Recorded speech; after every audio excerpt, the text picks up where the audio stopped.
ನಾಟಕಕ್ಕೆ ಹೋದ್ರೆ ಆಗಿನ ಕಾಲದಲ್ಲಿ ಹಳ್ಳಿಗಳ ಕಡೆ ಏನಿತ್ತು ಅಂದ್ರೆ ನಾಟಕದಲ್ಲಿ ಪಾಠ ಮಾಡೋರು ವೇಶ್ಯರು ಅಂತ ಕರೆಯೋರು. ವೇಶ್ಯರು ಬಂದ್ರ ಕಣ್ಲಾ, ನಾಟಕ ಪಾಠ ಮಾಡಕ್ ಬಂದ್ರ ಕಣ್ಲಾ ಅನ್ನೋರಾಗ. ಅದು ನಮ್ಮ ಮನೆತನಕ್ಕೆ ಇಷ್ಟ ಆಗ್ತಿರ್ಲಿಲ್ಲ ನಮ್ಮ ತಂದೆಯವ್ರಿಗೆ. ನಮ್ಮ ಭಾವ ನಾನ್ ನೋಡಿ ನಾನ್ ನಿಮ್ಗೆ ಲೈಫ್ ಕೊಡ್ತೀನಿ, ಎಲ್ಲೂ ಹೋಗ್ಬೇಡಿ ಅಂದ್ರು. ಅಂದ್ಮೇಲೆ ಏನಾಗೋಯ್ತು, ಅಲ್ಲಿ ಮನೇಲಿ ಗಲಾಟೆ ಸ್ಟಾರ್ಟ್ ಆಗ್ಬಿಡ್ತು. ನೀನು ಕಲಾವಿದೆಯಾಗಿ ನನ್ನ ಇಷ್ಟು ಮಟ್ಟಕ್ಕೆ ಕಾಪಾಡ್ದಿಲ್ಲ, ನಿಂಗೆ ಯಾರಾದ್ರೂ ಒಳ್ಳೆಯವರು ನಿಂಗೆ ಗೊತ್ತಿ ತುಂಬಾ ಆತ್ಮೀಯರು ಇಷ್ಟೆಲ್ಲ ಓಡಾಡ್ತಿಲ್ಲ, ಯಾರನ್ನಾರು ನೀವು ಮಾಡ್ಕೋ, ನಾನೇ ಮೊದ್ಲು ಹೋಗ್ಬೇಕು ಅಂತ ಇದ್ದೀನಿ, ಹಿಂಗ ಅನ್ಬೇಡಿರಿ ಅಂತ ತುಂಬಾ ಅತ್ತೆ ಮೇಡಮ್. ಒಂದು ಹೆಣ್ಣಿಗೆ ಗಾಡಿಗೆ 2 ಎತ್ತು ಎಷ್ಟು ಮುಖ್ಯನೋ, 2 ಚಕ್ರ ಎಷ್ಟು ಮುಖ್ಯನೋ ಗಾಡಿಗೆ ಜೀವನದಲ್ಲಿ ಜೊತೆಗಾರ ಅಷ್ಟೇ ಮುಖ್ಯ ಮೇಡಮ್. 85 ಲಕ್ಷ ಖರ್ಚು ಮಾಡಿದ್ದೆ ಅವ್ರು ಕಾಪಾಡ್ಕೊಳ್ಳಕ್ಕೆ. ಅವರು ಸತ್ತು ಮಣ್ಣು ಮಾಡ್ತಿದ್ದಂಗೆ ಯಾರು ಇಲ್ಲ ಮನೇಲಿ, ನಾನು ಒಬ್ಳೆ, ಎಲ್ಲರೂ ದೂರ ಆಗ್ಬಿಟ್ರು. ಒಬ್ಳೆ ಮೇಡಮ್ ಹೆಂಗ ಅನ್ಭವಿಸಿದ್ದೀನಿ ಮನೆ ಒಳಗಡೆ ಅಂದ್ರೆ. ನನ್ಗೆ 2 ಆಭಾಷಣ 2 ಹೊಟ್ಟೋಗ್ಬಿಟ್ಟಿತ್ತು. ಇವನು ಸಾಕದ ಮಗನೇ ಮಗ ಅಂತ ತುಂಬಾ ಚೆನ್ನಾಗಿ ಅವನಿಗೆ ರಿಸರ್ವ್ ಬ್ಯಾಂಕಲ್ಲೆಲ್ಲ ಕೆಲಸ ಕೊಡಿಸಿದೆ. ಕುಮಾರಸ್ವಾಮಿ ಅವ್ರ ಹತ್ರ ಕಾಲಿಡ್ದು ಆ ಟೈಮಲ್ಲಿ. ಇವತ್ತುವೆ ನೀ ಹೆಂಗಿದೆಯಾ ಅಂತ ಕೇಳೋದು. ವೇಷ ತರ ಬದುಕಕ್ಕೆ ಇಷ್ಟಪಡಲ್ಲ, ಸಮಾಜದಲ್ಲಿ ಗೌರವಾನ್ವಿತವಾಗಿ ಬದುಕಿರೋಳು ನಾನು. ನಂಗೆ ಲೈಫ್ ಕೊಡ್ತೀನಿ ಅಂದ್ರೆ ನಂಗೆ ನೀವು ತಾಳಿ ಕಟ್ಟಬೇಕು. ನಾನು 2 ಸರಿ ಸೂಸೈಡ್ ಮಾಡ್ಕೋಬೇಕು ಅಂತ ಹೋದೆ. ನದಿಯಲ್ಲಿ ಬೀಳಕ್ಕೆ ಹೊರಟೋಗಿದ್ದೆ. ನನ್ನ ಸರ್ವಸ್ವನೇ ಹೋದ್ಮೇಲೆ, ನನ್ನ ಅರ್ಶಿನ ಕುಂಕುಮನೆ ಹೋದ್ಮೇಲೆ ನಾ ಇದ್ದೇನು ಸಾಧನೆ ಮಾಡ್ಬೇಕು. ಕನ್ನಡ ಇಂಡಸ್ಟ್ರಿನಲ್ಲಿ ನಿಮ್ಮನ್ನ ನೋಡಿದ್ರೆ ತುಂಬಾ ಖುಷಿ ಆಗುತ್ತೆ. ಅಷ್ಟು ಸೀನಿಯರ್, ಅಷ್ಟು ಸಿನಿಮಾಗಳಲ್ಲಿ, ಅದ್ರಲ್ಲಿ ಬಾಲನಟಿಯಾಗಿ 300 ಸಿನಿಮಾಗಳು ಅಂದ್ರೆ ಸುಮ್ಮನೆ ಅಲ್ಲ. ಫಸ್ಟ್ ಆಫ್ ಆಲ್ ನಮಗೆ ತುಂಬಾ ಕ್ಯೂರಿಯಾಸಿಟಿ, ಯಾವಾಗ್ಲೂ ನೀವು ಇಷ್ಟು ಸುಂದರವಾಗಿ ರೆಡಿ ಆಗಿದೆ ಅಂತ? ಮೊದಲಿಗೆ ಈ ಸಂಜೆ ಹಾಗೂ ಅರಗಣಿಯ ಸಮಸ್ತ ವೀಕ್ಷಕರಿಗೆ ಪೋಷಕ ಕಲಾವಿದೆಯಾದ ನಾನು ನನ್ನ ಹೃದಯಪೂರ್ವಕವಾದ ನಮನವನ್ನು ಸಲ್ಲಿಸ್ತಾ, ಇವತ್ತು ನನಗೆ 61 ವರ್ಷ ವಯಸ್ಸು. ಆದರೂ ಇಷ್ಟು ಮಟ್ಟಿಗೆ ನಾನು ರೆಡಿ ಆಗ್ತೀನಿ, ಇಷ್ಟು ಮಟ್ಟಿಗೆ ಇದ್ದೀನಿ ಅನ್ನೋಕ್ಕೆ ಕಾರಣ ನನ್ನ ತಾಯಿ ಮಾಡಿದ ಪುಣ್ಯ, ಭಗವಂತನ ಆಶೀರ್ವಾದ. ಯಾವ ಮನುಷ್ಯ ತನಗೆ ಏನೇ ಕೆಟ್ಟದಿದ್ರು ಇನ್ನೊಬ್ಬರು ಕೆಟ್ಟದನ್ನ ಬಯಸ್ತೆ, ಇನ್ನೊಬ್ಬರನ್ನ ಉನ್ನತಿಗೆ, ಇನ್ನೊಬ್ಬರಿಗೆ ಒಳ್ಳೆಯದನ್ನ ಬಯಸ್ತಾ ಇರ್ತಾನಲ್ಲ, ಅವನ್ನ ಭಗವಂತ ಯಾವಾಗಲೂ ನಗ್ನಗ್ತಾ ಚೆನ್ನಾಗಿ ಇಟ್ಟಿರ್ತಾನೆ, ಆರೋಗ್ಯ ಕೊಟ್ಟಿರ್ತಾನೆ. ಫೇಸಲ್ಲೂ ರೀಡಿಂಗಲ್ಲಿ ಚೆನ್ನಾಗಿರ್ತೀವಿ. ಇವತ್ತು ನನಗೆ ಶುಗರ್ ಇಲ್ಲ, BP ಇಲ್ಲ, ಕೊರೋನಾ ಇಂಜೆಕ್ಷನ್ ತಗೊಂಡಿಲ್ಲ, ಒಂದು ಆಸ್ಪತ್ರೆಗೆ ಹೋಗ್ಲಿಲ್ಲ. ಮಗು ಹುಟ್ಟಿದಾಗ ಅಷ್ಟೇ ಹೋಗಿದ್ದು, ಇಲ್ಲಿವರೆಗೂ ನಾ ಎಲ್ಲೂ ಆಸ್ಪತ್ರೆನೇ ನೋಡಿಲ್ಲ. ಯಾಕೆ ಅಂದರೆ ಎಲ್ಲಿ ಧರ್ಮ ಇರುತ್ತೋ ಅಲ್ಲಿ ಭಗವಂತ ಇರ್ತಾನೆ ಅಂತ ನಂಬಿರೋರು. ಅದರಲ್ಲೂ ನಾವು ಪೋಷಕ ಕಲಾವಿದರು. ನಮ್ಮ ತನ ಸಂಸ್ಕೃತಿ, ನಾವು ಎಂತೆಂಥ ಡೈರೆಕ್ಟರ್ಗಳ ಕೈಲಿ ಕೆಲಸಗಳು ಮಾಡಿದ್ದೀವಿ. ಆ ಡೈರೆಕ್ಟರ್ಗಳು ಹಾಕೊಟ್ಟ ಮಾರ್ಗದರ್ಶನಗಳು, ಎಂತೆಂಥ ಕಲಾವಿದ್ರ ಜೊತೆ ನಾವು ಪಾತ್ರಗಳು ಮಾಡಿದ್ದೀವಿ, ಅವ್ರ ಒಡನಾಟಗಳು. ಈಗ ಫಿಲಮ್ ನೋಡೋಕೆ ಹೋದಾಗ ಅವಾಗ ಏನಂತ ಇದ್ರು, ಚಿತ್ರಗಳಲ್ಲಿ ಒಳ್ಳೆಯದನ್ನು ಮಾತ್ರ ಆರಿಸ್ಕೊಳ್ಳಿ, ಕೆಟ್ಟದನ್ನ ಇಲ್ಲಿ ಬಿಟ್ಟೋಗಿ ಅಂತ ಇದ್ರು. ಹಾಗೆ ನಮ್ಮ ಒಡನಾಡಿಗಳ ಜೊತೆ ನಾವು ಬೆರೆತು ಓಡಾಡುವಾಗ ನಮ್ಗೆ ಯಾವುದು ಒಳ್ಳೇದು ಬೇಕೋ ಅದನ್ನು ಆರಿಸ್ಕೊಂಡು ಆ ಒಳ್ಳೆತನದಲ್ಲಿ ಬಂದಿದ್ರಿಂದ ಯಾವಾಗ್ಲೂ ಹಿಂಗಿರ್ತೀನಿ, ಖುಷಿಯಾಗಿರ್ತೀನಿ. ನಿಮ್ಗೂ ಅಣ್ಣವ್ರ ಕುಟುಂಬಕ್ಕೂ ಒಂದ್ ಸ್ವಲ್ಪ ಹತ್ತಿರದ ಸಂಬಂಧ. ನೀವು ಅದೇ ಅವ್ರ ಬಗ್ಗೆ ವಿಪರೀತ ಪ್ರೀತಿ, ಅದ್ರ ಬಗ್ಗೆ ಒಂದ್ ಸ್ವಲ್ಪ ಹೇಳ್ತಾರೆ. ನಾವು ತಮಿಳ್ನಾಡು ಗಡಿ ಭಾಗ, ಚಾಮರಾಜನಗರ ನಮ್ದು ತಾಲೂಕು. ಪಕ್ಕದಲ್ಲೇ ಅಣ್ಣವರು ಗಾಜನೂರು ಬರೋರು. ಅಣ್ಣವರು ಅಲ್ಲಿ ಗಾಜನೂರಿಗೆ. ನಾವು ಆವಾಗ ಸಂಪತ್ತಿಗೆ ಸವಾಲ್ ಶೂಟಿಂಗ್ ಎಲ್ಲ ನಡೆಯೋದು. ನಾವೆಲ್ಲ ಚಿಕ್ಕವರು ಅವಾಗ. ಆಗ ನಮ್ ಕಾಡೆಣ್ಣು, ಇದು ನಮ್ ಕಾಡು ಕೂಸು, ಇದು ನಮ್ ಕಾಡೆಣ್ಣು ಅನ್ನೋರು ಅಣ್ಣವರು. ಆಮೇಲೆ ಅವ್ರ ಬಗ್ಗೆ ನಮಗೆ ಮಾತಾಡೋಕ್ಕೆ ಶಕ್ತಿ ಇಲ್ಲ ಬಿಡಿ, ಅವ್ರ ಪಾದದ ಧೂಳು ನಾವು. ಯಾಕೆಂದ್ರೆ ಇವತ್ತು ಪುನೀತ್ ಅವ್ರು ಇರ್ಬೋದು, ರಾಘಣ್ಣ ಇರ್ಬೋದು, ಶಿವಣ್ಣವ್ರು ಇರ್ಬೋದು, ಅವರೆಲ್ಲ ಏನು ಹೇಳ್ಬೇಕು, ಅವರು ಸಮಾಜಕ್ಕೆ ಯಾವ ರೀತಿ ಏನೇನು ಕೊಡಬೇಕು ಕೊಡುಗೆಗಳನ್ನೆಲ್ಲ ಕೊಟ್ಬಿಟ್ರು ಕರ್ನಾಟಕ ರಾಜ್ಯದಲ್ಲಿ. ಆ ಕೊಡುಗೆನೇ ಇವತ್ತು, ಅವರ ಮಾರ್ಗದರ್ಶನನೇ ಇವತ್ತು ನಾವೆಲ್ಲ ಇಷ್ಟು ಮಟ್ಟಿಗೆ ಬೆಳೆಯೋಕ್ಕೆ ಸಾಧ್ಯನೇ ಆಯಿತು. ಇವತ್ತು ನಾನು ನಮ್ಮ ಬಸವ ಚಿತ್ರಕ್ಕೆ ಹೋದೆ ಶೂಟಿಂಗಿಗೆ. ಪುನೀತ್ ಸಾರು ಎಂಥ ಹೃದಯವಂತಿಕೆ ಅವರು. ನನ್ನನ್ನು ನಾನು ಯಾವಾಗಲೂ ರೇಗಿಸೋರು ನನ್ನ, ನಮ್ಮ ಕಾಡಣ್ಣವ್ರು, ನೀವು ಬನೀಲಿ ಏನು ಹೈಟಿದ್ದೀರಾ ನೀವು ಗಂಡ ಆಗ್ಬೇಕಾಯ್ತು, ಹೆಣ್ಣಾಗ್ಬಿಟ್ಟಿದ್ದೀರಾ ಅನ್ನೋರು. ಆಮೇಲೆ ನಿಮ್ಮ ಹೆಸರಲ್ಲೇ ಒಂದು ಹಾಡು ಮಾಡ್ತೀನಿ ನಾನು ಅಂತ ರೇಗಿಸೋರು ನನ್ನ. ಸುಮ್ನಿರಿ, ನಾನು ರೇಗಿಸ್ಬಿಡಿ, ಸುಮ್ನಿರಿ ಸಾರ್ ಅನ್ನೋನು. ಆವಾಗ ನನ್ನ ಹೆಸರಲ್ಲೇ ಒಂದು ಹಾಡು ಮಾಡಿದ್ರು, ಎಲ್ಲ ನಿಂದೆ ಪಂಕಜ, ನಾನು ನಿಂದವನೇ ಪಂಕಜ ಅನ್ನೋ ಹಾಡನ್ನ ಮಾಡಿದ್ರು. ಅದೆಲ್ಲದಕ್ಕಿಂತ ಆ ಕುಟುಂಬದಲ್ಲಿ ನಾವು ಹೋಗಿ ಎಂಟ್ರಿ ಆದ್ನಲ್ಲ, ಅವ್ರದ್ದು ಚಿತ್ರ ನಿಶ್ಚಿತಾರ್ಥ ಅಂತ ರಾಘಣ್ಣನ ಜೊತೆ ಮಾಡಿದೆ. ಶಿವಣ್ಣ ಅವ್ರ ಜೊತೆ ಆದಿತ್ಯ ಮನ ಮಿಡಿಯಿತು ಅನ್ನೋ ಚಿತ್ರದಲ್ಲಿ ನರ್ಸ್ ಪಾತ್ರ, ಆದಿತ್ಯದಲ್ಲಿ ದೊಡ್ಡಣ್ಣಂಗೆ ಒಂದು ಲಾಯರ್ ರೌಡಿ ಹೆಂಡತಿ ಪಾತ್ರ. ತುಂಬಾ ನನಗೆ ಅವಕಾಶಗಳನ್ನ ಅವ್ರು ಕರೆಯೋರು. ಆ ಮನೆತನದ ಆಶೀರ್ವಾದ ಇವತ್ತು ಎಲ್ಲ ಎಷ್ಟೋ ಜನ ಕಲಾವಿದರು ಬದುಕ್ತಿದ್ದಾರೆ ಅಂದ್ರೆ ಅಣ್ಣವ್ರ ಆಶೀರ್ವಾದದಿಂದ ನಾವೆಲ್ಲ ಬದುಕ್ತಾ ಇದೀವಿ ಅಂತ ನೋಡಿದೀನಿ. ಯಾಕೆ ಅಂದ್ರೆ ನಾನು ಫಸ್ಟ್ ಅವರು ಟೌನಲ್ಲಿ ಒಂದು ದೊಡ್ಡ ಕಾರ್ಯಕ್ರಮ ಆಯ್ತು. ನಾನು ಚಾಮರಾಜನಗರದಿಂದ ಫಸ್ಟ್ ಬಂದಿದ್ದೆ ಬೆಂಗಳೂರಿಗೆ. ನಾನು ನೋಡ್ಬೇಕು ಅಂತ ಹೋದೆ ಅಲ್ಲಿಗೆ. ಹೋದ್ರೆ ಅವ್ರ ಚೆನ್ನಣ್ಣ ಅಂತ ಅವ್ರ ಜೊತೆ ಒಬ್ರು ಇರ್ತಾರೆ. ಅವರು ಎಲ್ಲರೂ ತಳ್ಳಿ ಬಿಡಮ್ಮ ಸೆಕ್ಯೂರಿಟಿ ಗನ್ಮ್ಯಾನ್ ಅವರು ತಳ್ಳಿ ಬಿಡ್ತಿದ್ರು. ನಾನು ಒಂದ್ ಮೂಲೆ ನಿಂತ್ಕೊಂಡು ಅಳ್ತಾ ಇದ್ದೆ, ಕಣ್ಣಲ್ಲಿ ನೀರು ಹಾಕೊಂಡು. ನಮ್ಮಂಥವ್ರಿಗೆ ಅವ್ರನ್ನ ನೋಡೋ ಅವಕಾಶ ಸಿಗ್ಲಿಲ್ವಲ್ಲ, ಮಾತಾಡ್ಲಿಲ್ವಲ್ಲ ಅಂತ. ಒಂದಿನ ಒಂದು ಕರೆ ಬಂತು ನನಗೆ. ಓಮ್ ಪಿಕ್ಚರಲ್ಲಿ ಅವ್ರ ಮನೇಲೇ ಶೂಟಿಂಗು, ಶಿವಣ್ಣವ್ರ ಮನೇಲಿ ಶೂಟಿಂಗು. ನನಗೆ ಫೋನ್ ಬಂತು. ನಾನು ಹೋದೆ. ಪ್ರೊಡಕ್ಷನ್ ಮ್ಯಾನೇಜರು ಅಣ್ಣವ್ರ ಮನೇಲಿ ಶೂಟಿಂಗ್ ಇದೆಯಮ್ಮ ಬನ್ನಿ ಅಂದರು. ಹೋದೆ. ಹೋಗಿ ಹಿಂಗೆ ಬಾಗಿಲು ಅವರು ಎಂಟ್ರೆನ್ಸ್ ಆದ ಗೇಟು, ಹಿಂಗೆ ಮನೆ ಒಳಗೆ ಹೋಗ್ಬೇಕು. ಎದುರಿಗೆ ಕೂತವ್ರು ಅಣ್ಣವರು. ನನಗೆ ಏನೋ ಹೇಳ್ತಾರೆ ನೋಡಿ, ಮೈಯೇ ಒಂಥರ ಜುಮ್ ಅಂದ್ಬಿಡ್ತು. ಸೀದಾ ಹೋಗಿ ಅಡ್ಡಡ್ಡ ಬಿದ್ಬಿಟ್ಟೆ ಕಾಲಿಗೆ. ಅವ್ರಿಗೆ ಬಿದ್ಬಿಟ್ಟು ಅಳ್ತಾ ಇದ್ದೆ. ಯಾಕೆ ಅಳ್ತಾ ಇದ್ದೆ ಕುಸು, ಯಾಕೆ ಅಂದ್ರು. ನಾನು ಅವತ್ತು ಚೆನ್ನಣ್ಣ ನನ್ನ ತಳ್ಬಿಟ್ರು ಬಂದಾಗ ನಿಮ್ಮನ್ನು ಮಾತಾಡ್ಸಕ್ಕೆ. ಇವತ್ತು ನನ್ನ ಎದುರಿಗೆ ದೇವ್ರಿಗೆ ಸಿಕ್ಬಿಟ್ಟೈತೆ ಅಂತ ನಂಗೆ ಒಂಥರ ವೈಬ್ರೇಟ್ ಸ್ಟಾರ್ಟ್ ಆಗ್ಬಿಡ್ತು. ಆಮೇಲೆ ಇರ್ಲಿ ಅದು ಟೈಮ್ ಅನ್ನೋದು ಇದಕ್ಕೆ ಕಾಯ್ಬೇಕು ಮನುಷ್ಯ ಅನ್ನೋದು ನೋಡಿ, ಇದಕ್ಕೆ ಏನು ಒಳ್ಳೇದಾಗುತ್ತೆ ಸಿಮೀರು ಅಂದರು. ಆಮೇಲೆ ಉಪೇಂದ್ರ ಸರ್ ಅವರಲ್ಲಿ ಶೂಟಿಂಗ್ ನಡೀತಾ ಇತ್ತು. ಶಿವಣ್ಣ ಇದ್ರು. ಓದಿ ಅಲ್ಲಿ ಮಾತಾಡಿದೆ. ನಾನು ಆ ವಿಚಾರನ ಆ ಫೋಟೋನ ಹೆಂಗ್ ಹಂಚ್ಕೊಂಡೆ ಅಂದ್ರೆ, ನಾನು ಯಾವುದೇ ಮಾಧ್ಯಮದಲ್ಲಿ ಹೋದಾಗ ನಾನು ಮರೆಯಲಾಗದ ನನ್ನ ಜೀವನದಲ್ಲಿ ಘಟನೆ ಅಂದ್ರೆ, ಒಬ್ಬ ಮನುಷ್ಯ ಒಬ್ಬರನ್ನ ಹತ್ರಕ್ಕೆ ಹೋಗ್ಬೇಕು, ದೇವ್ರ ಹತ್ರಕ್ಕೆ ಹೋಗ್ಬೇಕು ಅಂತಿರ್ತೀವಿ. ಆದ್ರೆ ಭಗವಂತನೇ ಕರ್ಸ್ಕೊತಾನೆ ಅನ್ನೋದಕ್ಕೆ ಇದು ಸತ್ಯ ಮೇಡಮ್. ನಾನು ಕಷ್ಟಪಟ್ಟು ಅವ್ರನ್ನ ಡೈರೆಕ್ಟಾಗಿ ನೋಡಿ ಮಾತಾಡ್ಸಿ ಅವ್ರ ಕಾಲ್ ಮುಟ್ಟ ಆಶೀರ್ವಾದ ತಗೊಂಡು, ಪಾರ್ವತಮ್ಮ ಅವರು ಇದ್ರು, ಅವರು ಮಾತಾಡ್ಸಿದ್ರು. ಚೆನ್ನಾಗಿ ಮಾತಾಡಿಸಿ ಜ್ಯೂಸು ಏನು ಎಲ್ಲ ಕೊಟ್ಟರು. ಮಾತಾಡ್ಸ್ಕೊಂಡವಳು ಬಂದೆ.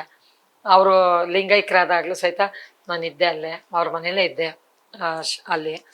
ಯಾಕೆಂದರೆ ಮನೆಗೆದ್ದು ಮಾರ್ಗೆಲ್ಲು, ಮಾರ್ಗೆದ್ದು ಊರಿಗೆಲ್ಲು, ಊರಿಗೆದ್ದು ದೇಶ ಗೆಲ್ಲು ಅನ್ನೋ ಹಾಗೆ ಇಡೀ ದೇಶಕ್ಕೆ ಅವರೊಂದು ದೇವ್ರ ಸ್ವರೂಪರಾಗಿ ಹೋದ್ರು ಅವ್ರ ಕುಟುಂಬ. ಇವತ್ತು ಪುನೀತ್ ಅವರಾಗಲಿ, ರಾಜ್ಕುಮಾರ್ ಅವರಾಗಲಿ ಇಲ್ಲದೇ ಇದ್ರೂ ನಾವು ಅವ್ರನ್ನ ಯಾವತ್ತೂ ಇಲ್ಲ ಅಂತ ನಮ್ಮ ಹೃದಯದಲ್ಲಿ ತಿಳ್ಕೊಂಡಿಲ್ಲ. ಯಾವತ್ತೂ ನಮ್ಮ ಜೊತೆ ಇದ್ದಾರೆ. ಯಾವತ್ತು ಚಿತ್ರರಂಗದವ್ರ ಕಲಾವಿದರಿಗೆ ಸಾವೇ ಇಲ್ಲ. ಯಾಕೆ ನೀವು ಯಾವುದೇ ಚಾನೆಲ್ಗಳು ಹಾಕಿದ್ರು ಬರ್ತಾ ಇರ್ತಾರೆ. ಅದರಿಂದ ಕಲಾವಿದರಿಗೆ ಸಾವಿಲ್ಲ, ಕಲಾವಿದನಿಗೆ ನೆಲೆ ಇಲ್ಲ. ಕಲಾವಿದನ್ನ ಯಾರು ಪ್ರೀತಿಸ್ತಾರೋ, ಕಲಾವಿದರನ್ನ ಯಾರು ಗೌರವಿಸ್ತಾರೋ ಅವರನ್ನೇ ನಮ್ಮ ತಂದೆ ತಾಯಿ ಅಂತ ನಂಬಿ ಬದುಕೋಂಥವ್ರು ನಾವು. ಇವತ್ತು ಅಣ್ಣವ್ರು ಹೇಳ್ತಾ ಇದ್ದಿದ್ದು ಅಷ್ಟೇ, ಎಲ್ಲ ನನ್ನ ದೇವ್ರುಗಳ ಆಶೀರ್ವಾದಪ್ಪ, ನನ್ನ ಜನತೆ ಆಶೀರ್ವಾದಪ್ಪ ಅಂತ ಇದ್ರು. ಹಾಗೆ ನಾವುಗಳು ಬದುಕ್ತಾ ಇದ್ದೀವಿ. ಯಾವತ್ತೂ ಆ ಮಾರ್ಗದರ್ಶನ ಬಿಟ್ಟು ಹೋಗ್ಬಾರ್ದು ಅನ್ನೋದಷ್ಟೇ. ಚಿತ್ರರಂಗದಲ್ಲಿ ನಾನಾ ಥರ ವ್ಯಕ್ತಿಗಳು ಬರ್ತಾರೆ, ನಾನಾ ಥರ ಜನಗಳಿರ್ತಾರೆ, ನಾನಾ ಥರ ವೇಷಗಳನ್ನಾಗ್ತಾರೆ. ಉದರ ಪೋಷಣಂ ಬಹುಕೃತ ವೇಷಂ ಅಂತ, ಹೊಟ್ಟೆಪಾಡಿಗೆ ಏನೆಲ್ಲ ವೇಷಗಳನ್ನ ಹಾಕ್ಬೇಕು. ಇವತ್ತು ಡಾಕ್ಟರ್ ಆಗ್ತೀವಿ, ಇಂಜಿನಿಯರ್ ಆಗ್ತೀವಿ, ಪಿಕ್ಚರಲ್ಲಿ ಪಾತ್ರ, ಇನ್ಸ್ಪೆಕ್ಟರ್ ಆಗ್ತೀವಿ. ನಮ್ಮ ಹೆಣನ ಸತ್ಯ ಹೆಣನ ನಾವೇ ನೋಡ್ತೀವಿ. ಆ ಯೋಗ ಬೇರೆ ಯಾರಿಗೂ ಇಲ್ಲ, ಕಲಾವಿದನೊಬ್ಬನಿಗೆ ಸಾಧ್ಯ. ಆದರೂ ಕಲಾವಿದ ತನ್ನ ನೋವನ್ನ ತನ್ನಲ್ಲೇ ಬಚ್ಚಿಟ್ಕೊಂಡು ಇನ್ನೊಬ್ಬರಿಗೆ ಖುಷಿ ಕೊಡುವಂಥ ವ್ಯಕ್ತಿತ್ವ ಕಲಾವಿದನೊಬ್ಬನಿಗೆ ಸಾಧ್ಯ, ಬೇರೆ ಯಾರಿಗೂ ಸಾಧ್ಯ ಇಲ್ಲ. ನೀವಂತೂ ಮಾಡದೇ ಇರುವಂತ ಪಾತ್ರಗಳಿಲ್ಲ. ಕಂಡಕ್ಟರ್ ಆಗ್ಲಿ, ಮುಸ್ಲಿಂ ಪಾತ್ರ, ಎಷ್ಟೋ ಪಾತ್ರಗಳನ್ನ ಮಾಡುತ್ತಿದ್ದೀರಾ. ಯಾವ್ದಾದ್ರು ಒಂದು ಪಾತ್ರ ಮಿಸ್ ಮಾಡ್ಕೊಂಡಿರೋದಿದ್ಯಾ? ನನಗೆ ಪೌರಾಣಿಕ ನಾಟಕಗಳಲ್ಲಿ ರಂಗಭೂಮಿಯಿಂದ ಬಂದವಳು ನಾನು. ದುರ್ಯೋಧನ, ರಾವಣ, ಭೀಮ, ಐತಿಹಾಸಿಕ, ಯಕ್ಷಗಾನ, ಸಾಮಾಜಿಕ ಇಂಥ ನಾಟಕಗಳಲ್ಲಿ ನನಗೆ ಗೌಡರ ಗದ್ದಲ ನಾಟಕ, ಉತ್ತರ ಕರ್ನಾಟಕದ ಮನೆ ಮಗಳು ನಾನು. ಆ ಪಾತ್ರಕ್ಕೆ ಒಳ್ಳೆ ಹೆಸರು. ಸುಧೀರ್ ಅವ್ರು ಮಾಡ್ತಾ ಇದ್ರು. ಆ ಸುಧೀರ್ ಅವ್ರ ಮಿಸ್ಸಸ್ಸೇ ನನಗೆ ಮಾಲತಿ ಅಕ್ಕ ಅವ್ರು ಕಳಿಸಿದ್ದು. ಆ ಪಾತ್ರ ಮಾಡಿದೆ. ನನ್ನ ಗುರುಗಳು ವಜ್ರಪ್ಪ ಅಂಥೇಳಿ ಅವರು ನನಗೆ ದುರ್ಯೋಧನ, ರಾವಣನ ಪಾತ್ರಗಳನ್ನ ಹೇಳ್ಕೊಟ್ರು. ಆ ಪಾತ್ರ ನನಗೆ ಒಳ್ಳೆ ಹೆಸರು. ನನಗೆ 7 ಸ್ಟೇಟ್ ಅವಾರ್ಡ್ ಬಂತು. ಕಿತ್ತೂರಾಣಿ ಚೆನ್ನಮ್ಮ ಪ್ರಶಸ್ತಿ, ರಾಜ್ಯೋತ್ಸವ ಪ್ರಶಸ್ತಿ, ಕೆಂಪೇಗೌಡ ಪ್ರಶಸ್ತಿ, ಸಮಾಜ ರತ್ನ ಪ್ರಶಸ್ತಿ, ಸೇವಾ ರತ್ನ ಪ್ರಶಸ್ತಿ, ಡಾಕ್ಟರೇಟ್ ಅವಾರ್ಡು ಎಲ್ಲ ಬಂತು ಆ ಪಾತ್ರಕ್ಕೆ, ದುರ್ಯೋಧನ, ರಾವಣ ಇಂಥ ಪಾತ್ರಗಳಿಗೆ. ಆದರೆ ನನಗೆ ಒಂದು ಉತ್ತಮವಾದ ಅವಕಾಶ ಬಂದಿತ್ತು ಚೆನ್ನಮ್ಮನ ಪಾತ್ರಕ್ಕೆ, ಕಿತ್ತೂರು ರಾಣಿ ಚೆನ್ನಮ್ಮನ ಪಾತ್ರಕ್ಕೆ. ಆ ಚೆನ್ನಮ್ಮನ ಪಾತ್ರ ರಂಗಭೂಮಿಲೂ ಮಾಡಬೇಕು ಅಂತ ತುಂಬ ಆಸೆ ಪಟ್ಕೊಂಡಿದ್ದೆ. ನನಗೆ ಅವಕಾಶ ಮಿಸ್ ಆಯಿತು. ಮಿಸ್ ಆದಮೇಲೆ ಮೈಷಿ ಪಾತ್ರಕ್ಕೂ ನನಗೆ ಅವಕಾಶ ಬಂತು ಅಯ್ಯಪ್ಪ ಸ್ವಾಮಿ ಪಿಕ್ಚರಲ್ಲಿ, ರೇಣುಕಾ ಶರ್ಮಾ ಸಾಹೇಬ್ರ ಕಡೆಯಿಂದ. ಅದು ಏನಾಯಿತು, ಶ್ರೀಲಲಿತಾ ಮೇಡಮ್ಗೆ ಹೋಯ್ತು ಚಾನ್ಸು, ನನಗೆ ಸಿಗಲಿಲ್ಲ. ಆಗಲೂ ನೊಂದ್ಕೊಂಡೆ. ಆದರೂ ಭಗವಂತ ಯಾವುದಾದ್ರು ರೂಪದಲ್ಲಿ ನಮ್ಮನ್ನು ಅದಕ್ಕೆ ಕಳಿಸ್ತಾನೆ ಅನ್ನೋದಕ್ಕೆ, ಉತ್ತರ ಕರ್ನಾಟಕದಲ್ಲಿ ಪಂಚಮಶಾಲಿ ಜನಾಂಗದ ಯಾವುದೇ ಒಂದು ಫಂಕ್ಷನ್ ಮಾಡಿದಾಗ ನಾನು ಚೆನ್ನಮ್ಮನ ಪಾತ್ರಕ್ಕೆ ಕುದುರೆ ಮೇಲೆ ಪ್ರೊಸೆಷನ್, ಇಡೀ ಊರು ತುಂಬ ಪ್ರೊಸೆಷನ್ ಮಾಡಿಸ್ತಾರೆ ನನ್ನ ಕರ್ಕೊಂಡೋಗಿ. ಕಲಾವಿದನಿಗೆ ಜಾತಿ ಇಲ್ಲ, ಕಲಾವಿದ ಎಲ್ಲರನ್ನೂ ಪ್ರೀತಿಸ್ತಾನೆ. ಇವತ್ತು ಅಂಬೇಡ್ಕರ್ ಆಗಲಿ, ಮಹಾತ್ಮ ಗಾಂಧಿ ಆಗಲಿ, ಚೆನ್ನಮ್ಮ ಆಗಲಿ, ಬಸವೇಶ್ವರರಾಗಲಿ, ಎಲ್ಲರದು ನಾವು ಫೋಟೋ ಹಾಕ್ಕೊಂಡು ಎಲ್ಲ ಕಡೆ ಹೋರಾಟಗಳನ್ನ ಮಾಡ್ತಾರೆ. ಆದರೆ ನಾನು ಹೇಳೋದಿಷ್ಟೇ, ಅವರ ತತ್ವಗಳನ್ನು, ಅವರ ಧ್ಯೇಯಗಳಲ್ಲಿ ಒಂದು ಧೂಳದಷ್ಟು ನಾವು ಅನುಸರಿಸ್ಕೊಂಡು ನಡ್ಕೊಂಡು ಹೋಯ್ತು ಅಂದರೆ ದೇಶ ಉದ್ಧಾರ ಆಗುತ್ತೆ, ನಾವು ಉದ್ಧಾರ ಆಗ್ತೀವಿ. ಜಾತೀಯತೆಗಳ ನಿರ್ಮೂಲನೆ ಆಗಬೇಕು. ಎಲ್ಲ ಸಬ್ಕಾ ಮಾಲಿಕ್ ಏಕ್ ಹೈ ಅಂತ, ಎಲ್ಲರಿಗೂ ಭಗವಂತ ಒಬ್ಬನೇ, ದೇಹ ಒಂದೇ, ನಾಮ ಹಲವು. ಹಾಗೆ ಕಲಾವಿದರು ಆ ರೀತಿ ಬದುಕೋರು ನಾವು, ಆ ಮಾರ್ಗದರ್ಶನದಿಂದ ಬಂದವರು ನಾವು. ತಮಿಳುನಾಡಿನ ಸಿನಿಮಾದವರು ಕನ್ನಡದಲ್ಲಿ ಇವಾಗ ಕನ್ನಡದ ರೀತಿನೇ ಆಗ್ತಿದೆ. ಸೊ ರಂಗಭೂಮಿ ಜೀವನ, ನಿಮ್ಮ ಲೈಫ್ ಶುರು ಆಗಿದ್ದು ಈ ಇಂಡಸ್ಟ್ರಿಗೆ ಹೇಗೆ? ನಾನು ತುಂಬ ದೊಡ್ಡ ಕುಟುಂಬದಲ್ಲಿ ಬಂದವಳು. ಒಂದು ಜಮೀನ್ದಾರ್ ಮನೆತನ, ಸಂಸಾರ ಅಂತಾರಲ್ಲ, ಮನೆಯಿಂದ ಹೊರಗಡೆ ಹೋಗದೇ ಇರೋಂಥ ಸಂಸಾರದಲ್ಲಿ ಹುಟ್ಟಿದ್ದವಳು ನಾನು. 4 ಜನ ಹೆಣ್ಮಕ್ಳು, 2 ಗಂಡು ಮಕ್ಕಳು, ತಂದೆ ಜಮೀನ್ದಾರು. ನಮ್ಮಮ್ಮ ಸಂಗೀತಕ್ಕೆ ಸೇರಿಸಿದ್ರು ನನಗೆ. ಶಾಲೆಯಲ್ಲಿ ಡ್ಯಾನ್ಸ್ ಎಲ್ಲ ಮಾಡೋದು, ನಾನು ವಾಯ್ಸನ್ನು ಹಾಡೆಲ್ಲ ಹಾಡ್ತೀನಿ. ನನ್ನಲ್ಲಿ ಏನೆಲ್ಲ ಪ್ರತಿಭೆ ಇದೆ ಅಂದರೆ, ಹಾಡ್ತೀನಿ, ಕ್ಲಾಸಿಕಲ್ಲು, ವೆಸ್ಟರ್ನು, ಫೋಕು, ಡ್ಯಾನ್ಸ್ಗಳು. ಈ ಏಜಲ್ಲೂ ಆರ್ಕೆಸ್ಟ್ರಾ ಇದೆ ನಂದು, ವಾದ್ಯಗೋಷ್ಠಿ ಮಾಡಿದ್ದೀನಿ. ಜಯಶ್ರೀ ಅಮ್ಮನ ವಾಯ್ಸಲ್ಲಿ, ಉಷಾ ಉತ್ತಪ್ಪ ವಾಯ್ಸಲ್ಲಿ ಹಾಡ್ತೀನಿ, ಪುರುಷ ಪಾತ್ರ ಮಾಡ್ತೀನಿ. ಭಗವಂತ ಪ್ರತಿಭೆ ಕೊಟ್ಟಿದ್ದಾನೆ. ಅವಕಾಶಗಳಲ್ಲಿ ವಂಚಿತರಾಗಿದ್ದೀವಿ ನಾವು. ಯಾಕೆ ಅವಕಾಶದಲ್ಲಿ ವಂಚಿತರಾಗಿದ್ದೀವಿ ಅಂದರೆ, ಒಂದು ಗಾಡ್ ಫಾದರ್ ಸಿಗಲಿಲ್ಲ ಸರಿಯಾಗಿ ನನಗೆ. ಆದರೂ ಒಂದು ಟೈಮಲ್ಲಿ ಜಗ್ಗೇಶ್ ಅಣ್ಣ ಅವರು ನಂಗೆ ಸಿಕ್ಕಿದ್ರು. ಮೇಕಪ್ ಪಿಕ್ಚರ್ಲಿ ನನ್ನ ದೊಡ್ಡಮ್ಮನ ಪಾತ್ರ ಮಾಡಿಸಿದ್ರು. ನಮ್ಮ ಮನೇಲಿ ನಮ್ಮ ತಂದೆ ನಾಟಕಕ್ಕೆ ಹೋದ್ರೆ, ಆಗಿನ ಕಾಲದಲ್ಲಿ ಹಳ್ಳಿಗಳ ಕಡೆ ಏನಿತ್ತು ಅಂದರೆ, ನಾಟಕದಲ್ಲಿ ಪಾರ್ಟ್ ಮಾಡೋರು ವೇಶ್ಯರು ಅಂತ ಕರೆಯೋರು. ಹಳ್ಳಿಗಳ ಕಡೆ ವೇಶ್ಯರು ಬಂದ್ರೆ ಕಣ್ಲ, ನಾಟಕ ಪಾಠ ಮಾಡೋರು ಬಂದ್ರೆ ಕಣ್ಲ ಅನ್ನೋರಾಗ. ಅದು ನಮ್ಮ ಮನೆತನಕ್ಕೆ ಇಷ್ಟ ಆಗ್ತಿರ್ಲಿಲ್ಲ ನಮ್ಮ ತಂದೆಯವ್ರಿಗೆಲ್ಲ. ನಾನು ಚಿಕ್ಕವಳಲ್ವ, ಡ್ಯಾನ್ಸ್ಗೆ ಕರ್ಕೊಂಡು ಹೊಂಟೋಗ್ಬಿಡೋರು. 50 ರೂಪಾಯಿ 100 ರೂಪಾಯಿ ಕೊಟ್ಟರೆ 50,000 1 ಲಕ್ಷ ಕೊಟ್ಟಂಗೆ ಆ ಕಾಲದಲ್ಲಿ. ಪ್ರತಿಯೊಂದು ಹಳ್ಳಿಗಳಲ್ಲೂ ನಾನು ಡ್ಯಾನ್ಸ್ಗೆ ಹೋಗ್ತಾ ಇದ್ದೆ, ನಾಟಕಕ್ಕೆ, ಪೌರಾಣಿಕ ನಾಟಕಗಳಿಗೆ. ಆಗಿಂದ ನಮ್ಮಮ್ಮ ಏನು ಮಾಡೋರು, ಹಿಂದ್ಗಡೆ ಬಾಗ್ಲಲ್ಲಿ ಕಳಿಸ್ಬಿಡೋರು ನಮ್ಮಪ್ಪ ಹೋದಾಗ. ಆಮೇಲೆ ಬಂತ ಒಂದು ಸರಿ ಸಿಕ್ಕಾಕೊಂಬಿಟ್ಟೆ ನಮ್ಮ ತಂದೆ ಕೈಲಿ. ಇಷ್ಟು ದಪ್ಪ ಕೊಂಟಾಕಿ ಹೊಡೆದ್ರು ಅಂದ್ರೆ ಮೈಯೆಲ್ಲ ಬರೆ ಹಂಗೆ ಹೊಡೆದ್ರು ನಮ್ಮ ತಂದೆ. ಆಮೇಲೆ ನಮ್ಮಮ್ಮ ಹೇಳ್ತೀವಿ, ಅವಳು ಏನೋ ಒಂದು ಪ್ರತಿಭೆ ಇದೆ, ಅವಳಿಗೊಂದು ಟ್ಯಾಲೆಂಟ್ ಇದೆ, ಯಾಕೆ ಅವಳನ್ನ ಕಟ್ಟಾಕ್ತೀರಾ, ಮಗು ಅದು ಇನ್ನೂ ಚಿಕ್ಕದು, 10 ವರ್ಷನೂ ಆಗಿಲ್ಲ, ಬಿಡಿ ಏನಾಗಲ್ಲ. ಆವಾಗ ರೈತ ಸಂಘದಲ್ಲಿ ಹಾಡಾಡಕ್ಕೆ ಹೋಗ್ತಿದ್ದೆ, ರೈತರ ಬಗ್ಗೆ, ನಾಡು ನುಡಿ, ರೈತ ಗೀತೆ, ರಾಷ್ಟ್ರಗೀತೆ, ಭಾವಗೀತೆ, ಜನಪದ ಗೀತೆ ಎಲ್ಲ ಹಾಡ್ತಿದ್ದೆ ನಾನು. ಆಗ್ಲೇ ಸಂಗೀತ ಎಲ್ಲಾನು ರೀ, ಹುಡುಗಿ ಏನ್ರಿ ಇಷ್ಟು ಫಾಸ್ಟ್ ಆಗೋಳೆ, ಇವ್ರು ಸಿಗಲ್ಲ, ಇವಳು ಎಲ್ಲೋಗ್ಬಿಡ್ತಾಳೋ ಗೊತ್ತಿಲ್ಲ ರೀ ಅನ್ನೋರು, ಅಷ್ಟು ಫಾಸ್ಟ್ ಇದ್ದೆ. ಏನ್ ಹೇಳ್ತಾರೋ ಚಕ್ ಅಂತ. ನನ್ಗೆ ಈಗಲೂ ಅಷ್ಟೇ ಮೇಡಮ್, ಚಿತ್ರರಂಗದಲ್ಲಿ ತಮಿಳು ಮೂವಿಲೂ ಮಾಡಿದ್ದೀನಿ, 1-2 ಪಿಕ್ಚರ್ ಮಾಡಿಸಿದ್ರು, ಸೀರಿಯಲಲ್ಲೂ ಮಾಡಿದ್ದೀನಿ. ಅಲ್ಲಿ ಅವ್ರು ಡೈಲಾಗ್ ಹೇಳ್ಕೊಟ್ರೆ ಒಂದೇ ಟೇಕಲ್ಲಿ ಮಾಡ್ತಿದ್ದೆ. ಓದ್ತಾ ಇರಲಿಲ್ಲ, ನಂಗೆ ಓದಕ್ಕೆ ಬರಲ್ಲ, ಬರೆಯೋಕ್ಕೂ ಸರಿಯಾಗಿ ಬರಲ್ಲ. ನೀವೇನು ಹೇಳ್ತೀರಾ ಅದು ಮೈಂಡಲ್ಲಿ ಒಂದೇ ಟೇಕಲ್ಲಿ ಮಾಡ್ತಿದ್ದೆ. ರಾಧಿಕಾ ಮೇಡಮ್ ಅವ್ರು ಹೇಳೋರು, ರಾಡನ್ ಸಮಸ್ಯೆ, ಈ ಎನ್ನಮ್ಮ ನೀಂಗ ಇವಳ ಪಾಸ್ಟ್ ಇರ್ಕಿಂಗ್ ಇವ್ನು ಕೂಡ ಹಾಕ್ಕೊಂಡ್ರೆ ரொம்ப ಕಷ್ಟಮ್ಮ. ಮಹಾಬಲ ಅಂತ ಡೈರೆಕ್ಟ್ರು ತಮಿಳಲ್ಲಿ, ಅಷ್ಟು ಫಾಸ್ಟ್ ಮಾಡ್ತಿದ್ದೆ. ರಾಘವೇಂದ್ರ ಸಾರು ಶ್ರೀ ಮಂಜುನಾಥ ಪಿಕ್ಚರಲ್ಲಿ ಭಾರವಿ ಸಾರ್ ಅಂತ ಇದ್ರು, ಅವರು ಅಷ್ಟೇ ಹೇಳೋರು. ಸೌಂದರ್ಯ ಅವ್ರ ಜೊತೆ ಮಾಡಿದ್ದೀನಿ ಶ್ರೀ ಮಂಜುನಾಥದಲ್ಲಿ, ಅವ್ರನ್ನ ದೇವದಾಸಿ ಮಾಡೋಕ್ಕೆ ಅಂತ ಹೋಗ್ತೀನಿ ಅಂತ ಕ್ಯಾರೆಕ್ಟ್ರು. ಆಗ್ಲೂ ಎಲ್ಲ ಅನ್ನೋರು. ಏನಾದರೆ ನನಗೆ ಅವಕಾಶಗಳು ಒಂದು ಇದು ಸಿಕ್ಕಲಿಲ್ಲ. ಬಟ್ ನಾನು 2 ಸೀನ್ ಮಾಡಲಿ ಪಿಕ್ಚರ್ಗಳಲ್ಲಿ, 3 ಸೀನ್ ಮಾಡಲಿ, ಎಷ್ಟು ಜನ ರೆಕಗ್ನೈಸ್ ಮಾಡ್ತಾರೆ. ಇವತ್ತು ಒಂದು ಆಫೀಸ್ಗೆ ಹೋಗಿದ್ದೆ, ಪ್ರತಿಯೊಬ್ಬರು ಅಮ್ಮ ಎಂಥ ಕಲಾವಿದೆ ನೀವು, ದೇವತೆ ಬಂದಂಗೆ ಬಂದ್ರಿ ನಮ್ಮ ಆಫೀಸ್ಗೆ ಅಂಥೇಳಿ ತುಂಬ ಗೌರವ ಕೊಟ್ಟು ಕಳಿಸ್ತಾರೆ. ನಾವು ಕಾಪಾಡ್ಕೋಬೇಕಾಗಿರೋದು, ಅದರಲ್ಲೂ ಹೆಣ್ಮಕ್ಳು ಚಿತ್ರರಂಗದಲ್ಲಿ ನಾವು ಕಾಪಾಡ್ಕೋಬೇಕಾಗಿರೋದು ಮೊದಲು ನಮ್ಮತನ, ನಮ್ಮ ಜವಾಬ್ದಾರಿ.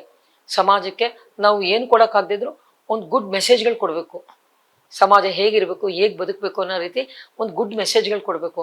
ಆಗ ನಾವು ಕಲಾವಿದರಾಗಿ ಹುಟ್ಟಿದಕ್ಕೆ ಸಾರ್ಥಕತೆ ಅನ್ಸುತ್ತೆ. ನಮ್ಮ ಅಮ್ಮನಿಗೆ ತುಂಬ ಇಷ್ಟ, ಅಪ್ಪನಿಗೆ ಇಷ್ಟ ಆಯ್ತು. ಅಕ್ಕ ತಂಗಿರು ತುಂಬ ಇದು ಮಾಡೋರು. ನಮ್ಮ ಅಣ್ಣ ತುಂಬ ಎನ್ಕರೇಜ್ ಮಾಡೋನು ಸುರೇಶ್ ಅಂತ ಅವರು. ಅವಳಲ್ಲಿ ಏನೋ ಇದೆ ಪ್ರತಿಭೆ ಮಾಡಲಿ. ಆಗ ಗುಬ್ಬಿ ಕಂಪ್ನಿ ಬಂದಿತ್ತು. ಆಗ ನಾಟಕ ಕಂಪ್ನಿಲಿ ಹೆಂಗೆ ಅಂದರೆ ಸ್ಟೇಜಲ್ಲೇ ಆನೆ ಬರೋದು, ಸ್ಟೇಜಲ್ಲೇ ಕುದುರೆ ಆನೆ ಕಾರು. ಈ ಫಿಲಮಲ್ಲಿ ಆ ಥರ ದೊಡ್ಡ ಸ್ಟೇಜ್ ಹಾಕ್ಬಿಡೋರು. ದೇಸಾಯಿ ಅವ್ರ ಕಂಪ್ನಿ ಅಂತ ಹೇಳಿ.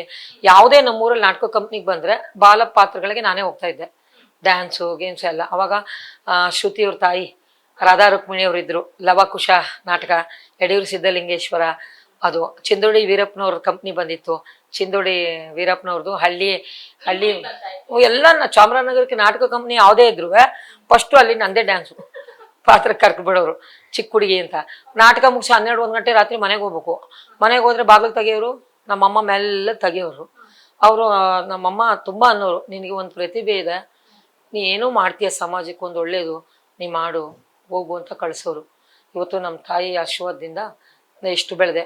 ಅದರಲ್ಲೂ ತಾಯಿ ಆಶೀರ್ವಾದಕ್ಕಿಂತ ಯಜಮಾನ್ರ ಆಶೀರ್ವಾದ ಮುಖ್ಯ. ನಾವು ಅಕ್ಕ ತಂಗಿ ಅಣ್ಣ ತಮ್ಮನಿಗೆ ಮದುವೆ ಆಗಿದ್ವಿ ಒಂದೇ ಮನೆಗೆ. ಅದೃಷ್ಟ ನಂದು. ಸುಮಾರು 37 ವರ್ಷ ಆಯ್ತು. ಗುಂಡ್ಲುಪೇಟೆ ಅವರು, ನಮ್ದು ಚಾಮರಾಜನಗರ ಪಕ್ಕನೇ. ಅಕ್ಕನಿಗೆ ಎಂಗೇಜ್ಮೆಂಟ್ ಆಯ್ತಾ ಇತ್ತು. ಆಗ ಮೈದಾ ಬಂದಿದ್ರು. ನಾನು ನಾಟಕ ಕಂಪ್ನಿಲಿದ್ದೆ, ಕರ್ಸಿದ್ದ ನಮ್ಮ ಅಕ್ಕ ಬಾ ಎಂಗೇಜ್ಮೆಂಟ್ಗೆ ಅಂತ. ನಾವು ಒಂದು ಲಂಗ ದಾವಣಿ ಹಾಕೊಂಡು ಪುಟ ಅಂತ ಓಡಾಡ್ತಿದ್ದೆ. ಅವರೇ ಬಂದರು ನನಗೆ, ನಾನು ನಿಮ್ಗೆ ಲೈಫ್ ಕೊಡ್ತೀನಿ, ನೀವು ನಾಟಕ ಗಿಟ್ಕ ಎಲ್ಲೂ ಹೋಗ್ಬಾರ್ದು. ಮೈದಾ ನಮ್ಮ ಅಕ್ಕನ ಭಾವ, ನಮ್ಮ ಭಾವ ನೋಡಿ ಅವರು ನಾನು ನೋಡಿ, ನಾನು ನಿಮ್ಗೆ ಲೈಫ್ ಕೊಡ್ತೀನಿ ಎಲ್ಲೂ ಹೋಗ್ಬೇಡಿ ಅಂದರು. ಅಂದಮೇಲೆ ಏನಾಗೋಯ್ತು, ಅಲ್ಲಿ ಮನೇಲಿ ಗಲಾಟೆ ಸ್ಟಾರ್ಟ್ ಆಗ್ಬಿಡ್ತು. ಒಂದು ಏಳು ಒಂದು ಬೀಳು ಆಗುತ್ತೆ, ನಾವು ಕೊಡಲ್ಲ. ಆಮೇಲೆ ನಮ್ಮ ಭಾವ ಎಂಗೇಜ್ಮೆಂಟ್ ಆದಮೇಲೆ ನಮ್ಮ ಭಾವ ನಾನು ನೋಡಿದ್ರು. ಹೈಟು ನಾನು, ನಮ್ಮ ಅಕ್ಕ ಸ್ವಲ್ಪ ಕುಳ್ಳು. ಇವಳು ನಾನೇ ಮಾಡ್ಕೊತೀನಿ, ಹೈಟ್ ಇದ್ದಾಳೆ, ಇವಳು ಹೊರಗಡೆ ಓಡಾಡಕ್ಕೆ ನನ್ನ ಜೊತೆ ಚೆನ್ನಾಗಿ ಕಾಣ್ತಾಳೆ, ಅವಳು ಮನೇಲಿ ಇರ್ತಾಳೆ ಅಂತ ನನಗೆ ಮಾಡ್ಕೋತೀನಿ ಅಂತ ಪ್ರಪೋಸ್ ಮಾಡಿದ್ರು. ಆಗ ಒಂದು ಮಾತು ಹೇಳಿದೆ, ನನ್ನ ಅಕ್ಕ ತಾಯಿ ನನಗೆ, ಅಮ್ಮ ಸತ್ತ ಮೇಲೆ ತಾಯಿ ಎಲ್ಲ ಅವಳೆ, ನೀವು ನಂಗೆ ತಂದೆ ಸಮಾನರು, ನೀವು ತಂದೆ ಅಂತ ನಾನು ತಿಳ್ಕೊಂಡಿದ್ದೀನಿ. ನೀವು ಹಿಂಗೆ ಅಂದಮೇಲೆ ನಾನು ನಿಮ್ಮ ತಮ್ಮನ್ನೇ ನಿಮ್ಮ ಮನೇಲೇ ಮದುವೆ ಮಾಡ್ಕೊಂಡು ಚಾಲೆಂಜಾಗಿ ಬದುಕ್ತೀನಿ ನಿಮ್ಮ ತಮ್ಮನ ಮಾಡ್ಕೊಂಡು ಅಂತೇಳಿ ಮಾಡ್ಕೊಂಡ್ಮೇಲೆ ಎಲ್ಲ ಮಾತಾಡ್ಸೋದು ಬಿಟ್ಬಿಟ್ರು. ಯಾರ ಮನೆಗೂ ಕರೀಲಿಲ್ಲ. ಹಾಗೆ ಆವಾಗ ಚಿತ್ರರಂಗದಲ್ಲಿ ಅವಕಾಶಗಳು ಬರೋಕ್ಕೆ ಶುರು ಆಯಿತು. ಆಗ ಅವ್ರಿಗೆಲ್ಲರೂ ಗೊತ್ತಾಯ್ತು ನಾನೇನು ಅಂತ. ಎಲ್ಲರೂ ಕರೆಯೋಕ್ಕೆ ಶುರು ಮಾಡಿದ್ರು. ಎಲ್ಲರ ಬಾಂಧವ್ಯಗಳನ್ನ ಚೆನ್ನಾಗಿ ಇಟ್ಕೊಂಡಿದ್ದೆ. ಮನೆಯವ್ರಿಗೆ ಈ ಕೊರೋನಾ ಟೈಮಲ್ಲಿ ಹಸ್ಬೆಂಡು ಬೆಡ್ ರಿಡನ್ ಆಗ್ಬಿಟ್ರು. ಹೆಂಗೆ ಅಂದರೆ, ನಾವು ಕಾರಲ್ಲಿ ಹೋಗ್ತಾ ಇದ್ವಿ ಮದ್ದೂರಿಗೆ, ಅಕ್ಕ ತೀರ್ಕೊಂಡಿದ್ಲು, ದೊಡ್ಡಕ್ಕ ನೋಡೋಕ್ಕೆ ಅಂತ ಹೋಗ್ತಾ ಇದ್ವಿ. ತಾತ ಕಾರ್ಗೆ ಅಡ್ಡ ಬಂದ್ಬಿಟ್ಟ. ಫೈನಲ್ ಕಾರ್ಡು ಹಸ್ಬೆಂಡ್ಗೆ 140 kg ಇದ್ರು. ಹಿಂಗಂದ್ರು, ಹಿಂದ್ಗಡೆ ಫೈನಲ್ ಕಾರ್ಡು ಪ್ರಾಬ್ಲಮ್ ಆಗ್ಬಿಡ್ತು.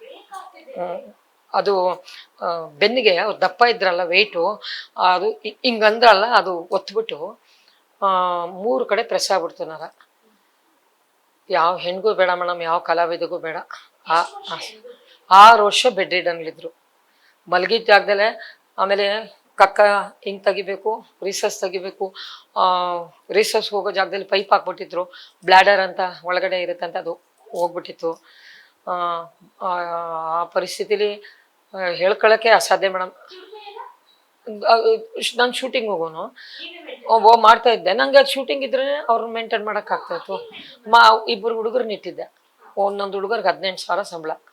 2 ವರ್ಷ ನಾ ಮಾಡಿ ಆಮೇಲೆ ಹುಡುಗರು ಕರ್ಕೊಂಬಂದಿಟ್ಟೆ.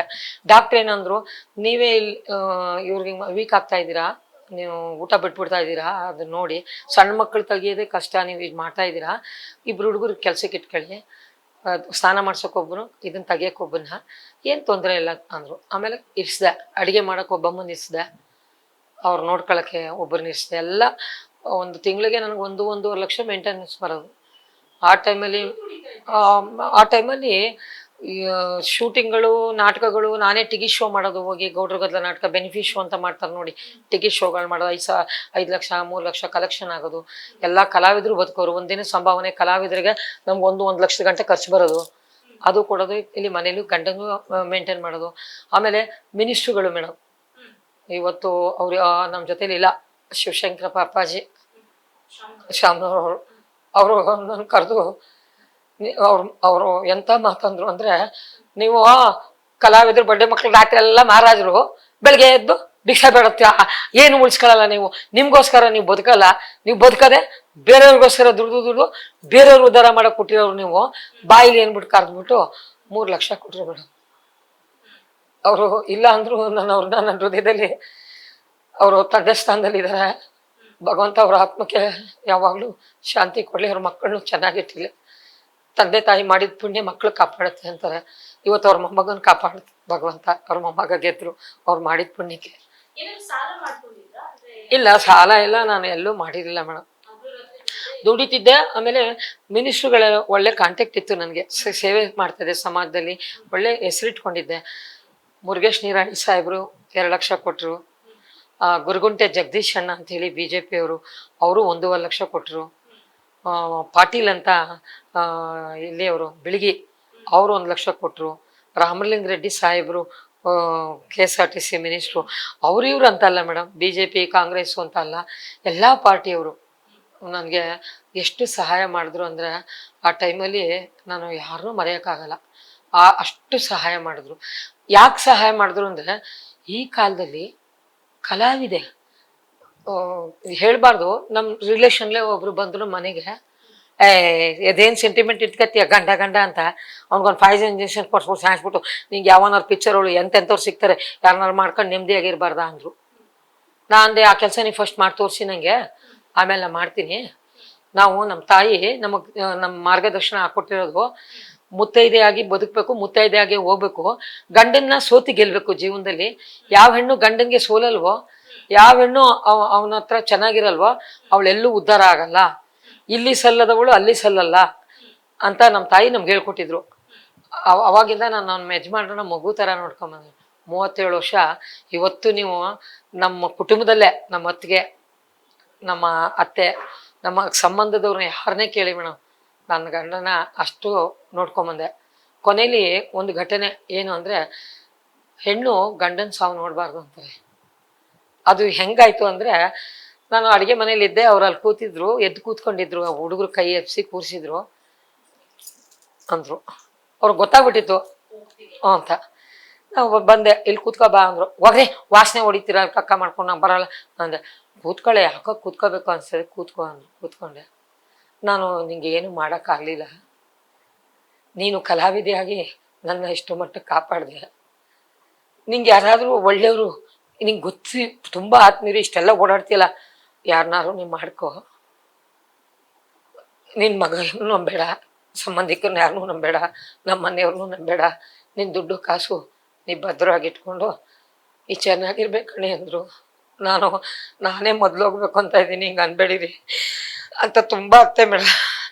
ಒಂದು ಹೆಣ್ಣಿಗೆ ಗಾಡಿಗೆ 2 ಎತ್ತು ಎಷ್ಟು ಮುಖ್ಯನೋ, 2 ಚಕ್ರ ಎಷ್ಟು ಮುಖ್ಯನೋ ಗಾಡಿಗೆ, ಜೀವನದಲ್ಲಿ ಜೊತೆಗಾರ ಅಷ್ಟೇ ಮುಖ್ಯ ಮೇಡಮ್.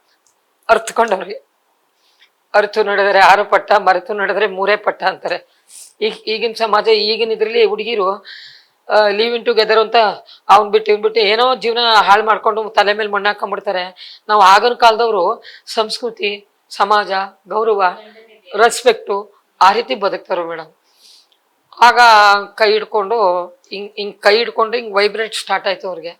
ಯಾಕಮ್ಮ ಹೆದರ್ಕೋಬೇಡಮ್ಮ, ಇನ್ನೂ 85 ಲಕ್ಷ ಖರ್ಚು ಮಾಡಿದ್ದೆ ಮೇಡಮ್ ಅವ್ರು ಕಾಪಾಡ್ಕೊಳ್ಳೋಕ್ಕೆ. ಇದು ಆ ಭಗವಂತ ಇರೋದೇ ಸತ್ಯ. ಆದರೆ ಜನರನ್ನ ಮೆಚ್ಚಿಸಲು ಜನಾರ್ದನನಿಂದಲೂ ಸಾಧ್ಯ ಇಲ್ಲ.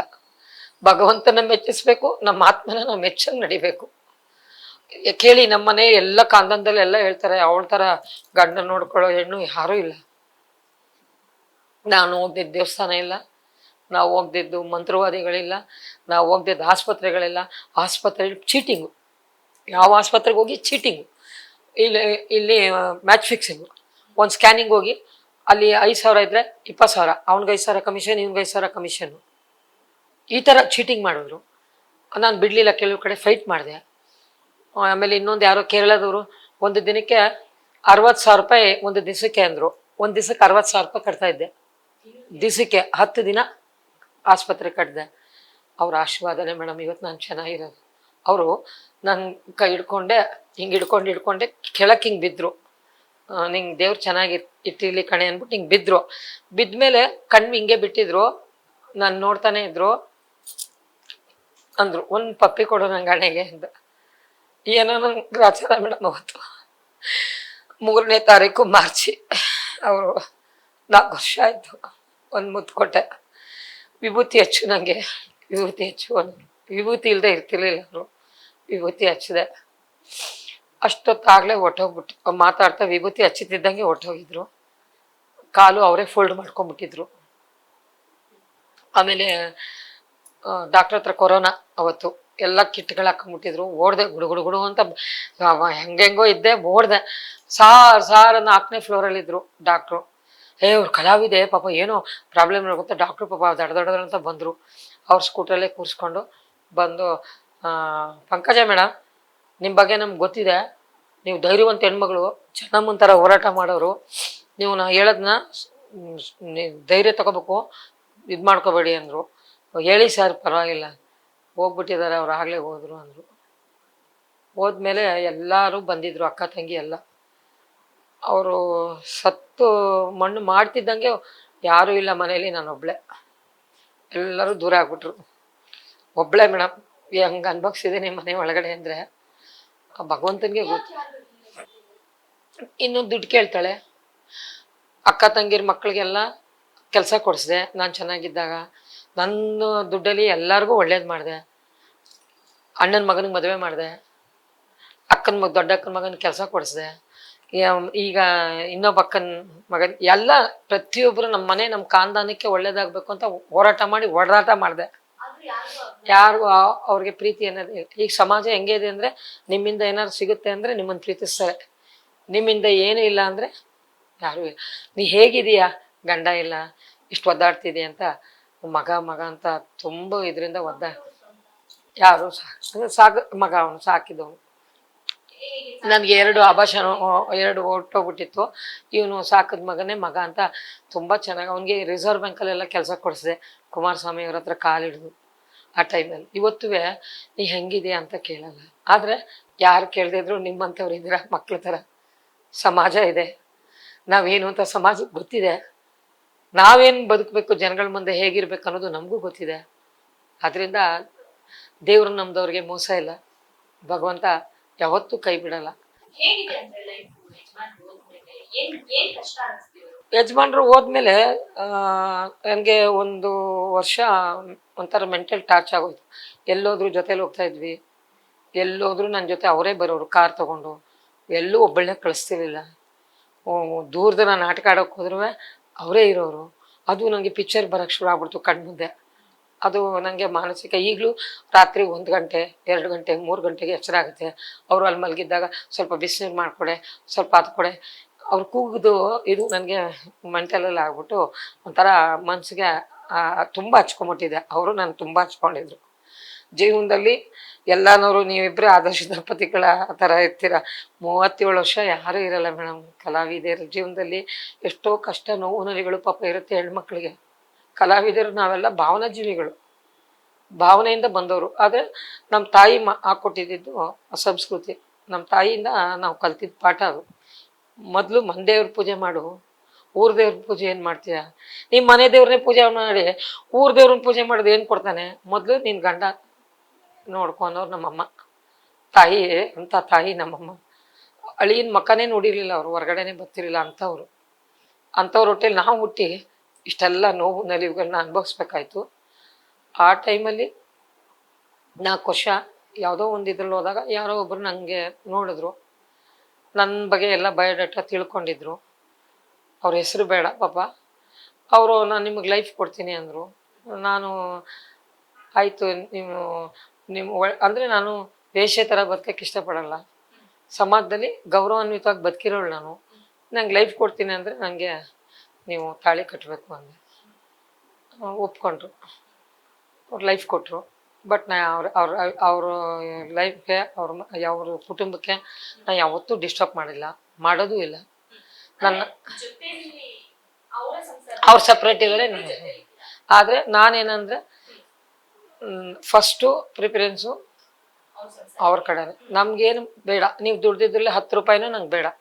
ನನಗೇನು ಒಂದು ಸೆಕ್ಯೂರಿಟಿ, ಭಗವಂತ ಯಾವುದೋ ರೂಪದಲ್ಲಿ ನಿಮ್ಮನ್ನು ಕಳ್ಸೋನೆ, ಅದನ್ನು ನಾನು ಕಾಪಾಡ್ಕೋತೀನಿ. ಯಾಕೆಂದರೆ ನಾನು ಗಂಡನ ಕಳ್ಕೊಂಡು ನೋವು ಅನ್ಭವಿಸ್ತಾ ಇದ್ದೀನಿ. ಗಂಡ ಇದ್ದು ಅವರು ನೋವು ಅನ್ಭವಿಸೋದು ಬೇಡ. ಅವ್ರು ಚೆನ್ನಾಗಿರ್ಲಿ ಅಲ್ಲಿ ಅದೇ ಥರ ಈಗ್ಲೂ ಇದ್ದೀರಾ ಇದ್ದಾರೆ ಯಾವಾಗಲೂ ಅಂದ್ರೆ ಯಾವಾಗಲೂ ಅಷ್ಟು ನಾನು ನನ್ನ ಪ್ರಿಫರೆನ್ಸು ನನ್ನ ದುಡಿಮೆ. ಆಮೇಲೆ ನನಗೆ ಒಂದು ಅನಾಥಾಶ್ರಮ ಮಾಡ್ಬೇಕಂತ ಇದ್ದೀನಿ. ಸರ್ಕಾರ ಜಾಗ ಕೊಡ್ತೀನಿ ಅಂತ ಚಾಮರಾಜನಗರದಲ್ಲಿ 2 ಎಕರೆ ಜಾಗ ಕೊಡ್ತೀನಿ ಅಂತಿದ್ದಾರೆ. ನಂತರ ಎಷ್ಟೋ ಜನ ಕಲಾವಿದರು ಕಷ್ಟದಲ್ಲಿರೋಂಥವ್ರು ಇರ್ತಾರೆ. ರಂಗಭೂಮಿ ಇರ್ಬೋದು, ಚಿತ್ರರಂಗ ಇರ್ಬೋದು. ನೀವು ನೋಡಿದ್ರೆ ಜಯಮ್ಮ ಅವರು ಜಯಮ್ಮ ಅವ್ರನ್ನ ಅವ್ರ ಹೆಣನ ತಗೊಂಡೋಗಿ ಕಸು ತುಟ್ಟಿಲ್ಲ. ಆ ರೀತಿ ಯಾವ ಕಲಾವಿದ್ರಿಗೂ ಆಗ್ಬಾರ್ದು. ನಾವು ಸ್ವಾಭಿಮಾನಿಗಳು, ನಾವು ಅಬಲೆಯರಲ್ಲ, ನಾವು ಪ್ರಬಲೆಯರು. ನಾವು ಹೆಣ್ಮಕ್ಳು ಯಾಕೆ ಎದಬೇಕು? ನಾವು ಸ್ವಚ್ಛತೆಯಿಂದ ಶುದ್ಧತೆಯಿಂದ ಇರುವಾಗ ಯಾರ್ದೇನ್ ಭಯ? ನಮ್ಗೆ ಹೋರಾಟ ಮಾಡಿ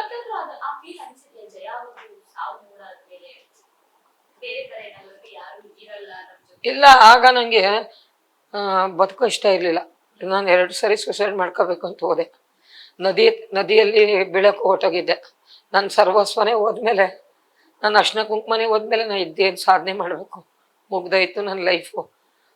ಆಮೇಲೆ ಹೇಳ್ತಾರೆ friend circle is good circle, friend circle is not sex. ಆ ಫ್ರೆಂಡ್ ಸರ್ಕಲ್ನ ಗುಡ್ ಸರ್ಕಲ್ ಆಗಿ ಇಟ್ಕೊಂಡು ಬದುಕುವಂಥ ವ್ಯಕ್ತಿತ್ವ ಇರೋರು ಕೆಲವು ಹೆಣ್ಮಕ್ಳು. ಫ್ರೆಂಡ್ ಸರ್ಕಲ್ನ ಮಿಸ್ಯೂಸ್ ಮಾಡ್ಕೊಂಡು ಬದುಕುವಂಥವ್ರು ಹೆಣ್ಮಕ್ಳು. ಮರದಲ್ಲಿ 100 ಹಣ್ಣು ಇರ್ತವೆ, 100 ಹಣ್ಣು ಒಂದೇ ರುಚಿ ಕೊಡಲ್ಲ. ಒಂದೊಂದು ಥರ ಇರ್ತದೆ. ಒಂದೊಂದು ಭಾವನೆಗಳು ಒಬ್ಬೊಬ್ಬರಿಗೆ ಒಂದೊಂದು ಥರ ಇರುತ್ತೆ. ಹಾಗೆ ನಾವು ತಿದ್ದುಕೊಂಡು ಅರ್ಥಕೊಂಡು ಸಮಾಜದಲ್ಲಿ ಎಲ್ಲ ತತ್ವಗಳನ್ನ ಎಲ್ಲಾನು ತಿಳ್ಕೊಂಡು ನಾವೇ ಹೋಗಿ ಸಗಣಿ ತಿಂತೀವಿ, ಕಕ್ಕ ತಿಂತೀವಿ ಅಂದ್ರೆ ಸಮಾಜದಲ್ಲಿ ನಾವು ಬದುಕಕ್ಕಾಗಲ್ಲ.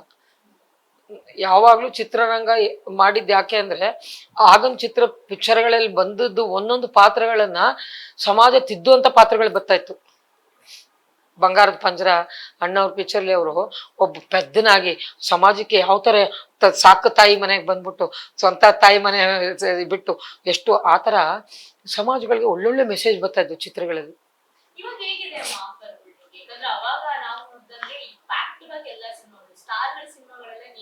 ಹೌದು, ಈಗಲೂ ಇದೆ.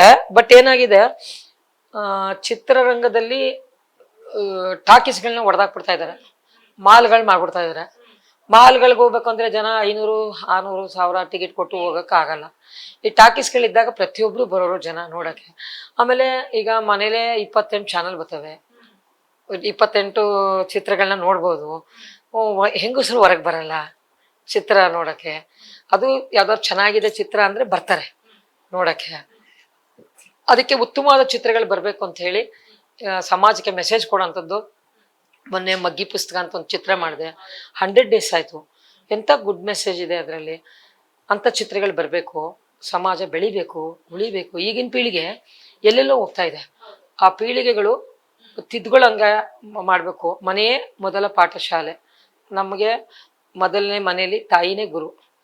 ತಾಯಿ ಆದಮೇಲೆ ನಮಗೆ ಯಾರು ವಿದ್ಯೆ ಕಲಿಸ್ತಾರಲ್ಲ ಅವರು 2ನೇವರು, 3ನೇವರು ನಮ್ಮ ಕೈ ಹಿಡಿದಿರ್ತಾರಲ್ಲ ಅವ್ರು ಯಾಕೆ ಅಂದ್ರೆ ನಮ್ಮ ಮೇಲೆ ನಂಬಿಕೆ ಇಟ್ಟು ನಮ್ಮನ್ನ ಅಪನಂಬಿಕೆ ಮಾಡಿದೆ ಕಲಾವಿದೆಯರನ್ನ ಪೋಷಿಸೋದಿದೆಯಲ್ಲ ಅದು.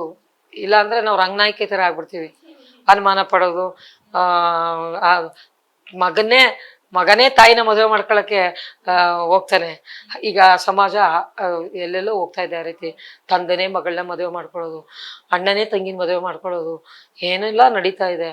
ಅದರಿಂದ ಕಲಿಗಾಲದಲ್ಲಿ ಉಳಿಗಾಲ ಇಲ್ಲ. ಸತ್ಯ ಇರೋ ಕಡೆ ಉಳಿಗಾಲ ಇರುತ್ತೆ.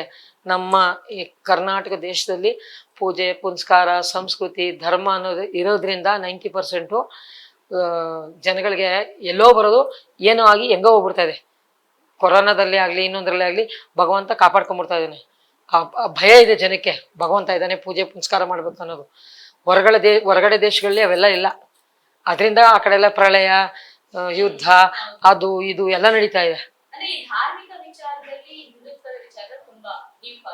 ಮಾಡ್ಬೇಕು ಮೇಡಮ್, ಮಾಡ್ಬೇಕು. ಅದು ಹಿಂದತ್ವ ಅಂತಲ್ಲ, ಇದ್ರಲ್ಲಿ ಹಿಂದತ್ವ ಜಾತಿ ಅದು ಇದು ಅಂತ ಏನಿಲ್ಲ. ನಾವೆಲ್ಲರನ್ನೂ ಪೂಜಿಸ್ಬೇಕು. ನೀವು ನಮ್ಮ ಮನೆಗೆ ಬನ್ನಿ, ನಾನು ಅಂಬೇಡ್ಕರ್ ಫೋಟೋನ ಪೂಜೆ ಮಾಡ್ತೀನಿ,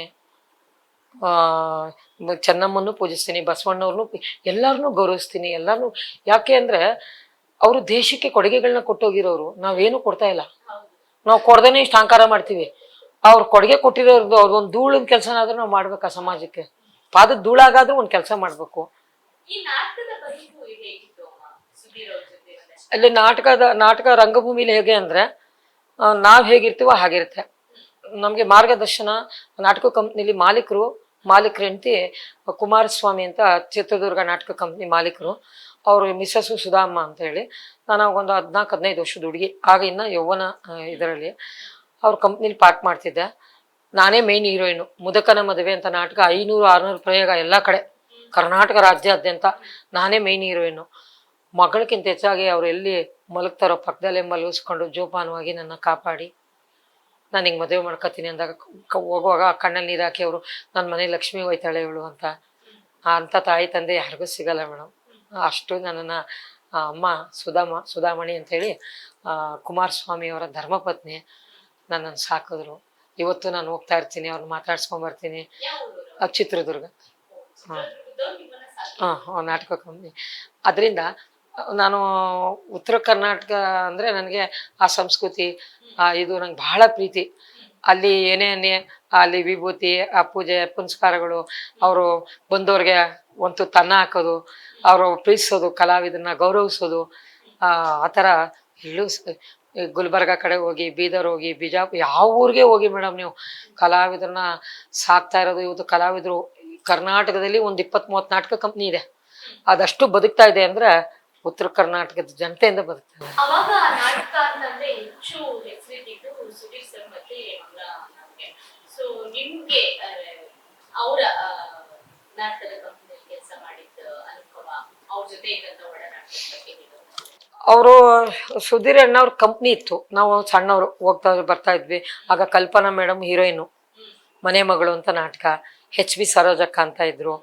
ನಾವು ಚಿಕ್ಕವ್ರಲ್ವಾ, ಮಕ್ಕಳ ಪಾತ್ರಕ್ಕೆ ಕರೆಯೋರು, ಮಾತಾಡೋರು, ಹಿಂಗೆಲ್ಲ ಚೆನ್ನಾಗಿ ಒಡನಾಟ. ಒಂದೊಂದು ಕೊಡೋರು, ತಪ್ಪುಟ್ರೆ ಮಾತು ತಪ್ಪಿದ್ರೆ ಕುಂಡಿ ಮೇಲೆ ಹೊಡ್ ಕಳ್ಸೋರು. ನಿಂಗೆ ಸರಿಯಾ ಎಷ್ಟು ಹೇಳ್ಕೊಟ್ಟಿಂಗ್ ಮಾಡ್ತೀಯ, ಫಾಸ್ಟ್ ಇದೆಯಾ ಹೇಳ್ಕೊಡ್ತು ಮಾಡೋ ಕಳ್ತೀಯ ಅನ್ನೋರು. ಆ ಥರ ನಮ್ಗೆ ಈ ಮಕ್ಳ ಆಟ ಅಲ್ವೇ, ಯಾರು ಆಟ ಆಡೋ ಹುಡುಗರು ಇದ್ಬಿಟ್ರೆ ಆ ಕಡೆ ಜ್ಞಾನ ಹೊಂಟೋಗೋದು. ಪಾತ್ರದ ಮೇಲೆ ಇದು ಮಾಡ್ತಿರ್ಲಿಲ್ಲ. ಆಮೇಲೆ ಅವ್ರು ಹೇಳ್ಕೊಟ್ಟಿದ್ ಮಾತ್ರ ಬಿಡ್ತಿರ್ಲಿಲ್ಲ. ಆ ಒಡನಾಟದಲ್ಲಿ ಸುಧೀರಣ್ಣ ಆಗ್ಲಿ, ಅವ್ರ ಕುಟುಂಬ ಆಗ್ಲಿ, ತರುಣ್ ಅವರಾಗ್ಲಿ, ಅವರು ಎಲ್ಲ ಅವ್ರ ಕುಟುಂಬದಲ್ಲಿ ಚಿಕ್ಕವರು. ಅವರೆಲ್ಲ ಇವತ್ತು ಉನ್ನತ ಜಾಗದಲ್ಲಿ ಇರೋದಕ್ಕೆ ಕಾರಣ ಮಾಲತಿ ಅಕ್ಕ ಅವರು, ಸುಧೀರಣ್ಣ ಅವ್ರ ಆಶೀರ್ವಾದನೆ ಆ ಮಕ್ಕಳು ಇವತ್ತು ಅಷ್ಟರ ಮಟ್ಟಿಗೆ ಬಂದರು, ಅಷ್ಟು ಹೆಸರಾದರು. ಆಮೇಲೆ ನಾ ಕಂಡಂಗೆ ಚಿತ್ರರಂಗದಲ್ಲಿ ನಾನು ಇಷ್ಟು ಚಿತ್ರದಲ್ಲಿ ಮಾಡಿದ್ದೀನಿ. ನನ್ನ ಮನಸ್ಸಿಗೆ ಇವ್ರು ಇಂಥವ್ರು, ಇವ್ರು ಅಂಥವ್ರು, ಇವ್ರು ಕೆಟ್ಟವರು, ಇವ್ರು ಒಳ್ಳೆಯವರು ಅಂತ ಯಾರೂ ಕಾಣಲಿಲ್ಲ. ಎಲ್ಲರೂ ನನ್ನ ಹೃದಯ ತುಂಬ ಇದ್ದಾರೆ. ಅವಾಗ ನಾಟಕಗಳಲ್ಲಿ ನೀವು ಮೇನ್ ಪಾತ್ರಗಳನ್ನ ಮಾಡ್ತಾ ಇದ್ದೀರಿ, ಬಟ್ ಸಿನಿಮಾ ಬಂದಾದ್ರೆ ಅದಷ್ಟು ಪೋಷಕ ಪಾತ್ರ. ಅಂದ್ರೆ ನಾಟಕಗಳಲ್ಲಿ ಮೇನ್ ಪಾತ್ರ ಮಾಡಿ ಸಿನಿಮಾಗಳಲ್ಲಿ ಪೋಷಕ ಪಾತ್ರ ಸಿಕ್ಕಿದಾಗ ಯಾವ ತರ ಅನ್ನಿಸ್ತಿತ್ತು? ನೋವಾಗ್ತಿತ್ತು. ಅಯ್ಯೋ ಅವಾಗ ಎಲ್ಲಾನೂರು ವಾಣಿಶ್ಯ ತರ ಇದ್ದಾಳೆ, ಚೆನ್ನಾಗವಳೆ, ಸೂಪರ್ ಆಗಿ ಅಂತ ಅವಕಾಶಗಳು ಬರೋದು. ಅದು ನನ್ನ ಟೈಮು ಗ್ರಾಚಾರನೋ ಗೊತ್ತಿಲ್ಲ. ನನಗೆ ಚಿತ್ರಲೇಖ ಪಿಕ್ಚರ್ಗೆ ಹೀರೋಯಿನ್ ನನಗೆ ಫಿಕ್ಸ್ ಮಾಡಿದ್ರು.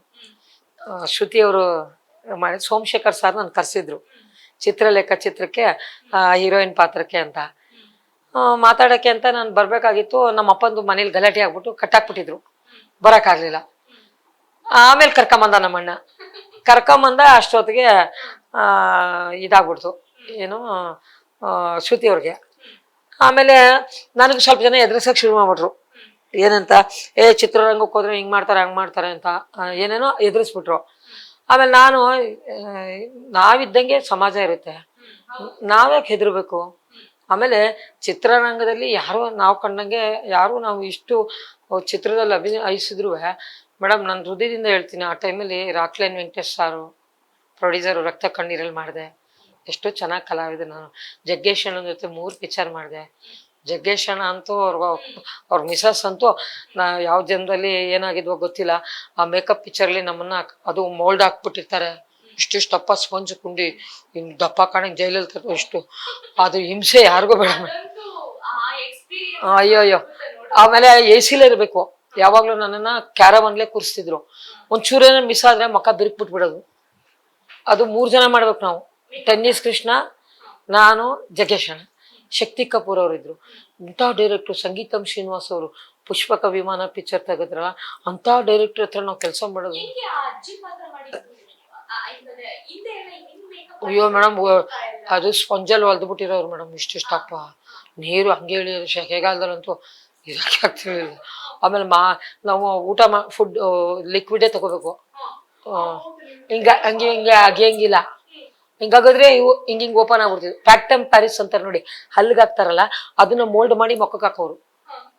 ಆದ್ರೆ ಆ ವಿಚಾರದಲ್ಲಿ ನಾನು ನನ್ನ ಜೀವ ಇರೋವರೆಗೂ ಯಾರು ಏನಾರು ಅನ್ಲಿ ಮೇಡಮ್, ನನ್ನ ಹೃದಯದಿಂದ ಜಗ್ಗೇಶ್ ಅಣ್ಣ ಅವ್ರನ್ನ, ಅವ್ರ ಹೆಂಡ್ತಿನ, ಅವ್ರ ಬ್ರದರ್, ಅವ್ರ ಕುಟುಂಬನ ದೇವರು ಚೆನ್ನಾಗಿರ್ಲಿ, ಚೆನ್ನಾಗಿತ್ತವ್ರೆ ಭಗವಂತ ಇನ್ನೂ ಚೆನ್ನಾಗಿರ್ಲಿ ಅಣ್ಣ ಅಂತ ವ್ಯಕ್ತಿತ್ವ ಇರೋರು. ಎಷ್ಟು ಗಂಟೆಗಳ ಕಾಲ ಮೇಕಪ್ ಮಾಡ್ಕೊಂಡು? ಮೇಡಮ್ ಈಗ 6:30 7 ಗಂಟೆ ಹೋದ್ರೆ ಶೂಟಿಂಗ್ ಇರೋವರೆಗೂ ಇರಬೇಕು. ಎಷ್ಟೊತ್ತ ಇರುತ್ತೋ ಅದೇ ಮೇಕಪ್ ಅಲ್ಲಿ? ಒಳಗಡೆ ಕ್ಯಾರವಲ್ಲಿ ಕೂತಿರೋನು, ಕರೆಯೋರು ಬರೋರು ಮಾಡೋದು, ತಿರ್ಗಾ ಬಿಚ್ಚೋದು, ಅವ್ರು ಹಾಕೊಳ್ಳೋದು ಇವ್ರು ಹಾಕೊಳ್ಳೋದು, ಹಿಂಗೆ ಈ ಥರ ಸೀರೆ 16 ಮೊಳ 18 ಮೊಳ ದೊಡ್ಡ ಸೀರೆಗಳು ಇಷ್ಟಿಷ್ಟಪ್ಪ ಇರೋರು ಉಟ್ಕೋಬೇಕು ಅಂದ್ರೆ ಆ ಥರ. ಆಮೇಲೆ ನನ್ನ ಜೀವನದಲ್ಲಿ ಮರಿಲಾಗದ ಒಂದು ಘಟನೆ ನಡೆದಿದ್ದಂಗೆ ಅಂದ್ರೆ, ಒಂದು ಮಂತ್ರವಾದಿ ಪಾತ್ರ ಮೇಡಮ್, ಕರಿ ಬಣ್ಣ, ಇಲ್ಲೆಲ್ಲ ದೆವ್ವದ ಬಿಲ್ಡೆ, ಬೇವಿನ ಸೊಪ್ಪು, 2 ಕೊಂಬು, ಪಾರೆ ಹಲ್ಲು ಎಲ್ಲ ಹಾಕ್ಬಿಟ್ಟವ್ರೆ. ಶೂಟಿಂಗ್ ಬಂದು ಇಲ್ಲೇ ಹಳೇದು ಮಾಗಡಿ ರೋಡಲ್ಲಿ ಬೂತ್ ಬಂಗ್ಲಾ ಅಂತ. ಶೂಟಿಂಗ್ಗೆ ಬೆಳಗ್ಗೆ 6 ಗಂಟೆಗೆ ಮೇಕಪ್ ಮಾಡ್ಬಿಟ್ರು ಮೇಡಮ್. ಎಲ್ಲ ಕರಿ, ಈ ಕಲರು ನನ್ನ ದೇಹ ಫುಲ್ಲು ಬಣ್ಣ ಹೆಂಗ್ ತಡ್ಕೊಂಡಿರ್ಬೇಕು ಮೇಡಮ್. ನಾನು ಹಲ್ಲೆಲ್ಲ ಕರಿಗೆ, ಎಲೆಡಿಕೆ ಬೇರೆ ಹಾಕ್ಬಿಟ್ಟು ನಾಲ್ಗೆ ಅಂದ್ರೆ ಕೆಂಪು ಕಾಣ್ಬೇಕು ಆ ಕರಿ ಬಣ್ಣಕ್ಕೆ, ಆ ಥರ ಮಾಡ್ಬಿಟ್ಟಿದ್ದಾರೆ. ಬೆಳಗ್ಗೆ ಕೂತೆ, ಮಧ್ಯಾಹ್ನ ಕೂತೆ, ಸಾಯಂಕಾಲ ಆಯ್ತು. ಈ ಉರಿ ಅಂತ ಕಟ್ತಾರೆ, ಕಂಬಳಿ ಉರಿ, ಇದೆಲ್ಲ ಕೈಗೆಲ್ಲ ಹಿಂಗೆ ಕಟ್ಬಿಟ್ಟಿದ್ರು. ಎಷ್ಟು ಉರಿಯೋದು, ಬೇವಿನ ಸೊಪ್ಪೆ ಎಲ್ಲ. ಕೂತ್ಕೊಂಡೆ ನಂಗೆ ಯಾಕೋ ಪೇಷನ್ಸ್ ತಡೆಯೋಕ್ಕಾಗಲಿಲ್ಲ. ನಿಜವಾಗ್ಲೂ ಪೇಷನ್ಸ್ ಆಗಿರೋಂಥ ವ್ಯಕ್ತಿತ್ವ ಇರೋರು ಕಲಾವಿದ್ರು ಒಬ್ರೆ. ಯಾಕೆ ಅಂದ್ರೆ ಮೇಕಪ್ಪಲ್ಲಿ ಕೂತಿದ್ವಲ್ಲ, ಒಂದು 5:30 6 ಗಂಟೆ ಆಯ್ತು. ನಮ್ಮನೆ ಯಾಕೆ ಆಡಿಸ್ತೀರಾ ಹೇಳಿ ಸರ್, ಎಷ್ಟೊತ್ತಿಗೆ? ಅವರು ಹೀರೋಯಿನ್ ಬಂದಿಲ್ಲಮ್ಮ, ನೈಟ್ ಎಫೆಕ್ಟ್ಸ್ ಇರೋದು, ನಿಮ್ಗೆ ಯಾರು ಇಷ್ಟು ಬೇಗ ಮೇಕಪ್ ಮಾಡು ಅಂತ ಹೇಳಿದವರು, ಕರ್ಕೊಂಬಂದು ನನಗೆ ಬೈತೀನಿ ಅಂದರು. ಇನ್ನು ಹಾಕಿದ್ದೀನಿ, ತೆಗಿಯಂಗಿಲ್ಲ ಬಿಡಂಗಿಲ್ಲ. 11:15 ಗಂಟೆ ರಾತ್ರಿ ಶೂಟಿಂಗು. ಕೂತೇ ಇದ್ದೀನಿ, ವಾಶ್ರೂಮ್ಗೆ ಹೋಗ್ಬೇಕು. ನನಗೆ ವಾಶ್ರೂಮ್ಗೆ ಹೋಗಂಗಾಯ್ತು. ಹೋದೆ, ಲೈಟ್ ಇಲ್ಲ, ಅಲ್ಲೆಲ್ಲ ಗೌ ಅನ್ನುತ್ತೆ. ಆಗ ಟ್ಯಾಚು ಹಿಡ್ಕೊಂಡು ನನ್ನ ಒಬ್ರು ಕಳಿಸಿದ್ರು. ನಾವು ಒಳಗೆ ಕೂತಿದ್ದೆ. ವಾಶ್ರೂಮ್ಗೆ ಹೋಗೋಕೆ ಅಂತ ಹೊರಗಡೆ 5 ಜನ ನಿಂತವ್ರು ಇಲ್ಲಿ ಲೈನ್ಲಿ. ನಾವು ಒಳಗಡೆ ಇರೋದು ಗೊತ್ತಿಲ್ಲ ಅವ್ರಿಗೆ. ನಾವು ಬಂದು ಬಾಗಿಲು ತೆಗೆದು ನಿಂತಿರೋರೆಲ್ಲ ಓಡು ಅಂತ ಓಡ್ತಾವ್ರೆ. ಹಿಂಗೆ ಕೊಡ್ತಾವ್ರೆ ಅಂದ್ರೆ ಅದೇನೋ ಐತೆ ಒಳಗಡೆ, ಏನೋ ಕೂತೈತೆ ಅಂತ ಎದ್ರುಕೊಂಡು ನೋಡಿ, ದೆವ್ವ ಕೂತೈತೆ ಓಡು ಬೂತ್ ಬಂಗ್ಲೆ ಅಲ್ವಾ ಅದು, ಗೊತ್ತಿಲ್ಲ ಅವ್ರಿಗೆ ಪಾಪ. ನಾನು ಅಂತ ಇದ್ದೀನಿ, ಕೇಳ್ತಾನೆ ಇಲ್ಲ. ಅವ್ರು ಓಡಿದ್ಮೇಲೆ ನಾವು ಹೋಗ್ಬೇಕಲ್ಲ ಈ ಕಡೆಗೆ. ನಾ ಈ ಕಡೆ ಹೋಗಕ್ ಬಂದೆ, 5 ನಾಯಿ ನಿಂತವೆ ಮೇಡಮ್. ಜೀವನದಲ್ಲಿ ನಾ ಮರಿಲಾಗ್ದು ಘಟನೆ ಮಾಡಿದ್ದು. ಆ ನಾಯಿಗಳು ನಾನು ನೋಡ್ತವೆ ಮೇಲಿಂದ ಕೆಳಗೆ. ಒಂದು ಓವು ಅಂದ್ರೆ 3 ಓವು ಅಂತವೆ. ನಾನು ಅಳ್ಳಾಡಿದ್ರೆ ನನಗೇನ್ ಮಾಡ್ಬಿಡ್ತಾವೋ ಅಂತ ನಿಂತು ಜಾಗದಲ್ಲೇ ನಿಂತಿದ್ದೀನಿ, ತಡಿಯಕ್ಕಾಗಿಲ್ಲ. ಯಾವನಿದ್ದೀರೋ ಬೇಗ ಬಂಡ್ರು, ನಾನು ಸಾಯಿಸ್ಬಿಡ್ತವೆ ಇವು, ಬೇಗ ಬಂಡ್ರು ಅಂದೆ. ದೊಡ್ಡೆಗಳು ಹಿಡ್ಕೊಂಡ್ಬಂದು ನಾಯಿನ ಓಡಿಸಿ ಕರ್ಕೊಂಡೋದು ಎಲ್ಲ ಆಯ್ತು ಮೇಡಮ್. ಶೂಟಿಂಗು ಮೇಕಪ್ ತೆಗಿಬೇಕು, ಬಟ್ಟೆ ಕೊಡಿ ಅಂದೆ. ಅಯ್ಯೋ ಅಕ್ಕ, ಕೊಬ್ಬರನ್ನೇ ಬಟ್ಟೆ 2 ತಂದಿಲ್ಲ, ಮರ್ತುಬಿಟ್ಟಿದ್ದೀವಿ, ಮನೆಗೆ ಹೋಗೋರು ಒರ್ಸ್ಕೊಳ್ಳಿ ಅಕ್ಕ ಅಂತಾರೆ. ನಾ ರೋಡಲ್ಲೇ ದೇವದು ಗೆಟಪ್ಪಲ್ಲಿ. ಸರಿ ಏನಂದ್ರು, ಆ ಗೇಟ್ ಹತ್ರ ನಿಂತಿರಿ ಅಕ್ಕ, ಕಾರ್ ಬತ್ತಿದೆ 5 ಗಂಟೆಗೆ. ಕಾರ್ ಬತ್ತಿದ್ದಂಗೆ ಹೊಂಟಾಗಿ ಅಂದ್ರು. ಅದೇ ಗೆಟಪ್ಪಲ್ಲಿ ಕಾಲಿಗೆ ಬೇರೆ ಗೆಜ್ಜೆ ದಪ್ತಪ್ಪು ಜಲ್ ಅಂತಿದ್ರಲ್ಲ, ಅದು ಹಾಕ್ಬಿಟ್ಟವ್ರೆ. ಗೇಟ್ ಹತ್ರ ಹೋಗಿ ನಿಂತಿದ್ದೀನಿ. ಬೆಳಗಿನ ಜಾವ ಬಸ್ ಬತ್ತಿದೆ ನೋಡಿ, BTS ಬಸ್ಸು ಊರೊಳಕ್ಕೆ. ಬಸ್ ಬಂದದ್ದು ಹೆಂಗೋಯ್ತು ಅಂದ್ರೆ, ಪಿಕ್ಚರ್ಲಿ ಫಾಸ್ಟ್ ಆಗಿ ತೋರಿಸ್ತಾರೆ ನೋಡಿ, ಕ್ಯಾಮ್ರಾ ರಿವರ್ಸು ಹಂಗ ಹೋಗ್ತಾ ಇದೆ. ಏನೋ ನಿಂತೈತೆ ಗೇಟ್ ಹತ್ರ, ಏನೋ ನಿಂತೈತೆ ಅನ್ಕೊಂಡು ಹೋಯ್ತಾ ಇದೆ. ನಾನಪ್ಪ ಶೂಟಿಂಗ್ ಬಂದಿದ್ದೀನಿ ಅಂದ್ರು ಇಲ್ಲ, ಏನಂದ್ರು ಇಲ್ಲ, ಹೊಟ್ಟೆ ಹೋಗ್ಬಿಟ್ಟ. ಕೊನೆಗೆ ಕಾರ್ ಡ್ರೈವರ್ ಬಂದ, ನಾ ಕಾರ್ ಹತ್ತಿದೆ. ಕಾರ್ ಹತ್ತಿ ಬರ್ತಾ ಇದ್ದೀನಿ. ಎಲ್ಲರೂ ಕಾರಲ್ಲಿ ನೋಡ್ತಾರೆ ನನ್ನ. ಅಯ್ಯೋ ಏನು ಹಂಗೆ ಕೂತೈತೆ, ಹಂಗೆ ಅಂತಾರೆ. ಮನೆ ಹತ್ರ ಬಂದೆ ಮೇಡಮ್. ನಮ್ಮ ಮನೆ ಪಕ್ಕದವರು ನಾಯಿ ಕಟ್ಟಿದ್ರು, ಬಿಟ್ಬಿಟ್ಟವ್ರೆ. ಮನೆ ಒಳಕ್ ಹೋಗ್ಬೇಕು, ಅದು ನಾನು ಬಿಡ್ತಾ ಇಲ್ಲ. ನಮ್ಮ ಮನೆ ಒಳಗೆ ಹೋಗಿ ಬಿಡ್ತಾ ಇಲ್ಲ, ಯಾರೋ ಬಂದ್ಬಿಟ್ಟವ್ರೆ ಅಂತ. ಅದು ತೆಲುಗು, ಆ ನಾಯಿ ತೆಲುಗು ಮಾತಾಡೋದವ್ರು. ನೇನು ಲೋಪನ ಪಾಲ ಹುಡಿ ಅಂದೆ. ಓ ಅನ್ನೋದು. ಕೊನೆಗೆ ಅವ್ರನ್ನ ಕಿರ್ಚಿ ಕರೆದು ಕಟ್ಟಾಕ್ಸಿ ಮನೆಗೆ ಹೋಗಿ ಬಣ್ಣೆ ತೆಗ್ದೆ. ಲೈಫಲ್ಲಿ ಕಲಾವಿದ್ರಿಗೆ ಎಷ್ಟೆಲ್ಲ ಕಷ್ಟಗಳು ಬಂದ್ರೂ ಅದನ್ನು ದಬಾಯಿಸ್ಕೊಂಡು ಒಬ್ಬ ಪ್ರೊಡ್ಯೂಸರು ನಮ್ಗೆ ಅನ್ನ ಹಾಕ್ತಾರೆ ಅಂದಾಗ, ಆ ಡೈರೆಕ್ಟ್ರು ನಮ್ಗೆ ಅನ್ನ ಹಾಕ್ತಾರೆ ಅಂದಾಗ ಅವ್ರುಗಳಿಗೆ ತೊಂದರೆ ಕೊಡ್ದಂಗೆ ಅವ್ರು ಏನು ಹೇಳ್ತಾರೋ ಕೇಳಿಕೊಂಡು ಬದುಕೋಕೆ ಆ ಪೇಷನ್ಸ್ ಇರೋದಕ್ಕೆ ಅದು ಅಣ್ಣವ್ರಿಂದನೇ ಕಲ್ತಿರೋದು ಮೇಡಮ್. ನಾವೆಲ್ಲ ಅವ್ರ ಅಣ್ಣವರು ಬೆಳಗ್ಗೆಯಿಂದ ಬಂದು ಕೂತ್ಕೊಂಡು ಒಂದೊಂದ್ಸರಿ ಶೂಟಿಂಗ್ ಎಲ್ಲ ಹೋಗಿ ಅಂದ್ಬಿಡ್ತಾರೆ, ಬಣ್ಣ ಹಾಕಿದ್ದನ್ನ ಅಳಿಸಿ. ಅದೆಲ್ಲ ಅನುಭವಿಸಿದೀವಿ ನಾವು ಆ ಕಾಲದಲ್ಲೇ. ಆದ್ರಿಂದ ಸಹನೆ, ತಾಳ್ಮೆ ಎಲ್ಲನೂ.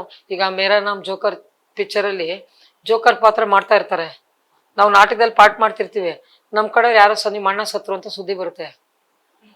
ರಕ್ತ ಹಂಚ್ಕೊಂಡು ಹುಟ್ಟಿರೋರು ಪಾತ್ರ ಮಾಡ್ತಾ ಇರ್ತೀವಿ, ಕಣ್ಣಲ್ಲಿ ನೀರು ಹಂಗೆ ಬರ್ತಾ ಇರುತ್ತೆ.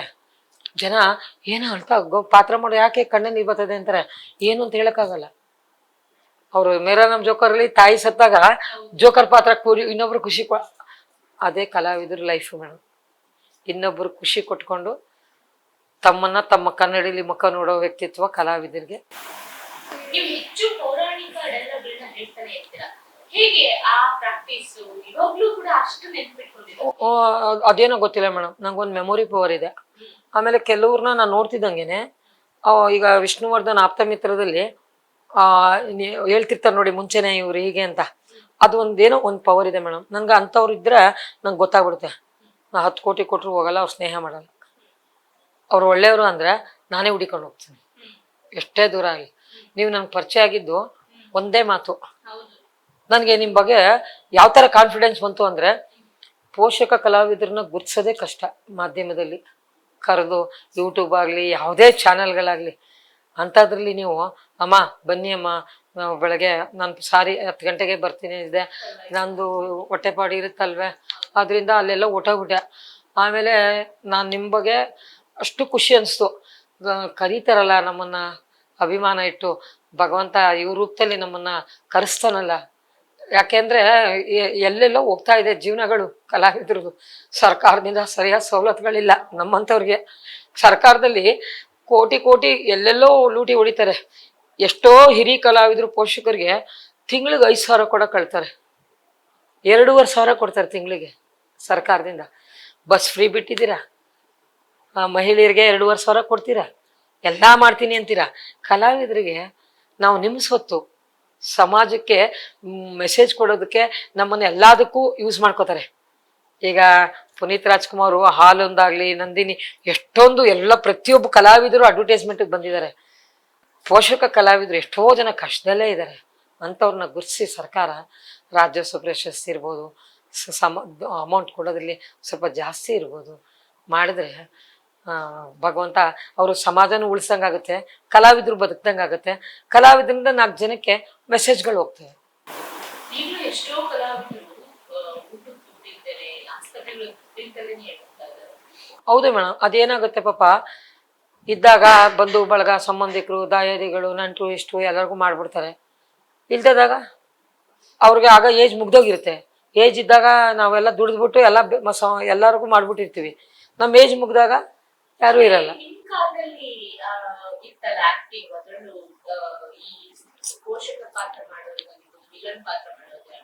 ಯಾವುದು ಸೆಕ್ಯೂರಿಟಿ ಅನ್ನೋದಿಲ್ಲ, ರಾ ಆಕ್ಟಿಂಗ್ ಮಾಡ್ಬೇಕಿತ್ತು. ಸೊ ಆ ಟೈಮಲ್ಲಿ ಎಷ್ಟೋ ಹೆಲ್ತ್ ಇಶ್ಯೂಸ್ ಆಗಿರೋದು, ಹೆಣ್ಮಕ್ಳಿಗೂ ಅಷ್ಟೇ ವಾಶ್ರೂಮ್ ತೊಂದರೆ ಇರೋದು, ಅವಾಗ ಹೆಲ್ತ್ ಇಶ್ಯೂ ಆಗೋದು. ಆ ರಿಸ್ಕ್ ಎಲ್ಲ ಹೇಗೆ? ಇಲ್ಲ, ಆಗ ನಾವು ಮಾಡಿದಾಗ ನೀವೇನಾದ್ರು ತಿಳ್ಕೊಳ್ಳಿ ಮೇಡಮ್, ಡೈರೆಕ್ಟ್ರು ಪ್ರೊಡ್ಯೂಸರ್ನ ನಾವು ಹತ್ರ ಕೂತ್ಕೊಂಡು ಮಾತಾಡ್ತಿರ್ಲಿಲ್ಲ. ರಾಜೇಂದ್ರ ಸಿಂಗ್ ಬಾಬು ಅವರು, ಸಾಯಿ ಪ್ರಕಾಶ್ ಸಾಹೇಬ್ರು, ದೊಡ್ಡ ದೊಡ್ಡ ಡೈರೆಕ್ಟರ್ ಕೈ ಕೇಳಿ ಕೆಲಸ ಮಾಡಿದ್ದೀವಿ. ಅವ್ರು ಅಲ್ಲವರೇ ಅಂದರೆ ನಾವು ಅಲ್ಲೆಲ್ಲೋ ಇರ್ತಾ ಇದ್ವಿ. ನಾವು ಜೂನಿಯರ್ ಆರ್ಟಿಸ್ಟ್ ಅಲ್ಲ, ಪೋಷಕ ಕಲಾವಿದರು, ರಂಗಭೂಮಿಯಿಂದ ಬಂದವರು. ಆದರೂ ನಮ್ಮದು ಗೌರವ ಇತ್ತು. ನಾವು ಇವಾಗಲೂ ನಾಟಕದಲ್ಲಿ ಪಾಠ ಮಾಡಬೇಕಾದ್ರೆ ಫಸ್ಟು ಸ್ಪರ್ಧೆ ಬಿಟ್ಟಿರ್ತಾರೆ ಡ್ರಾಪು.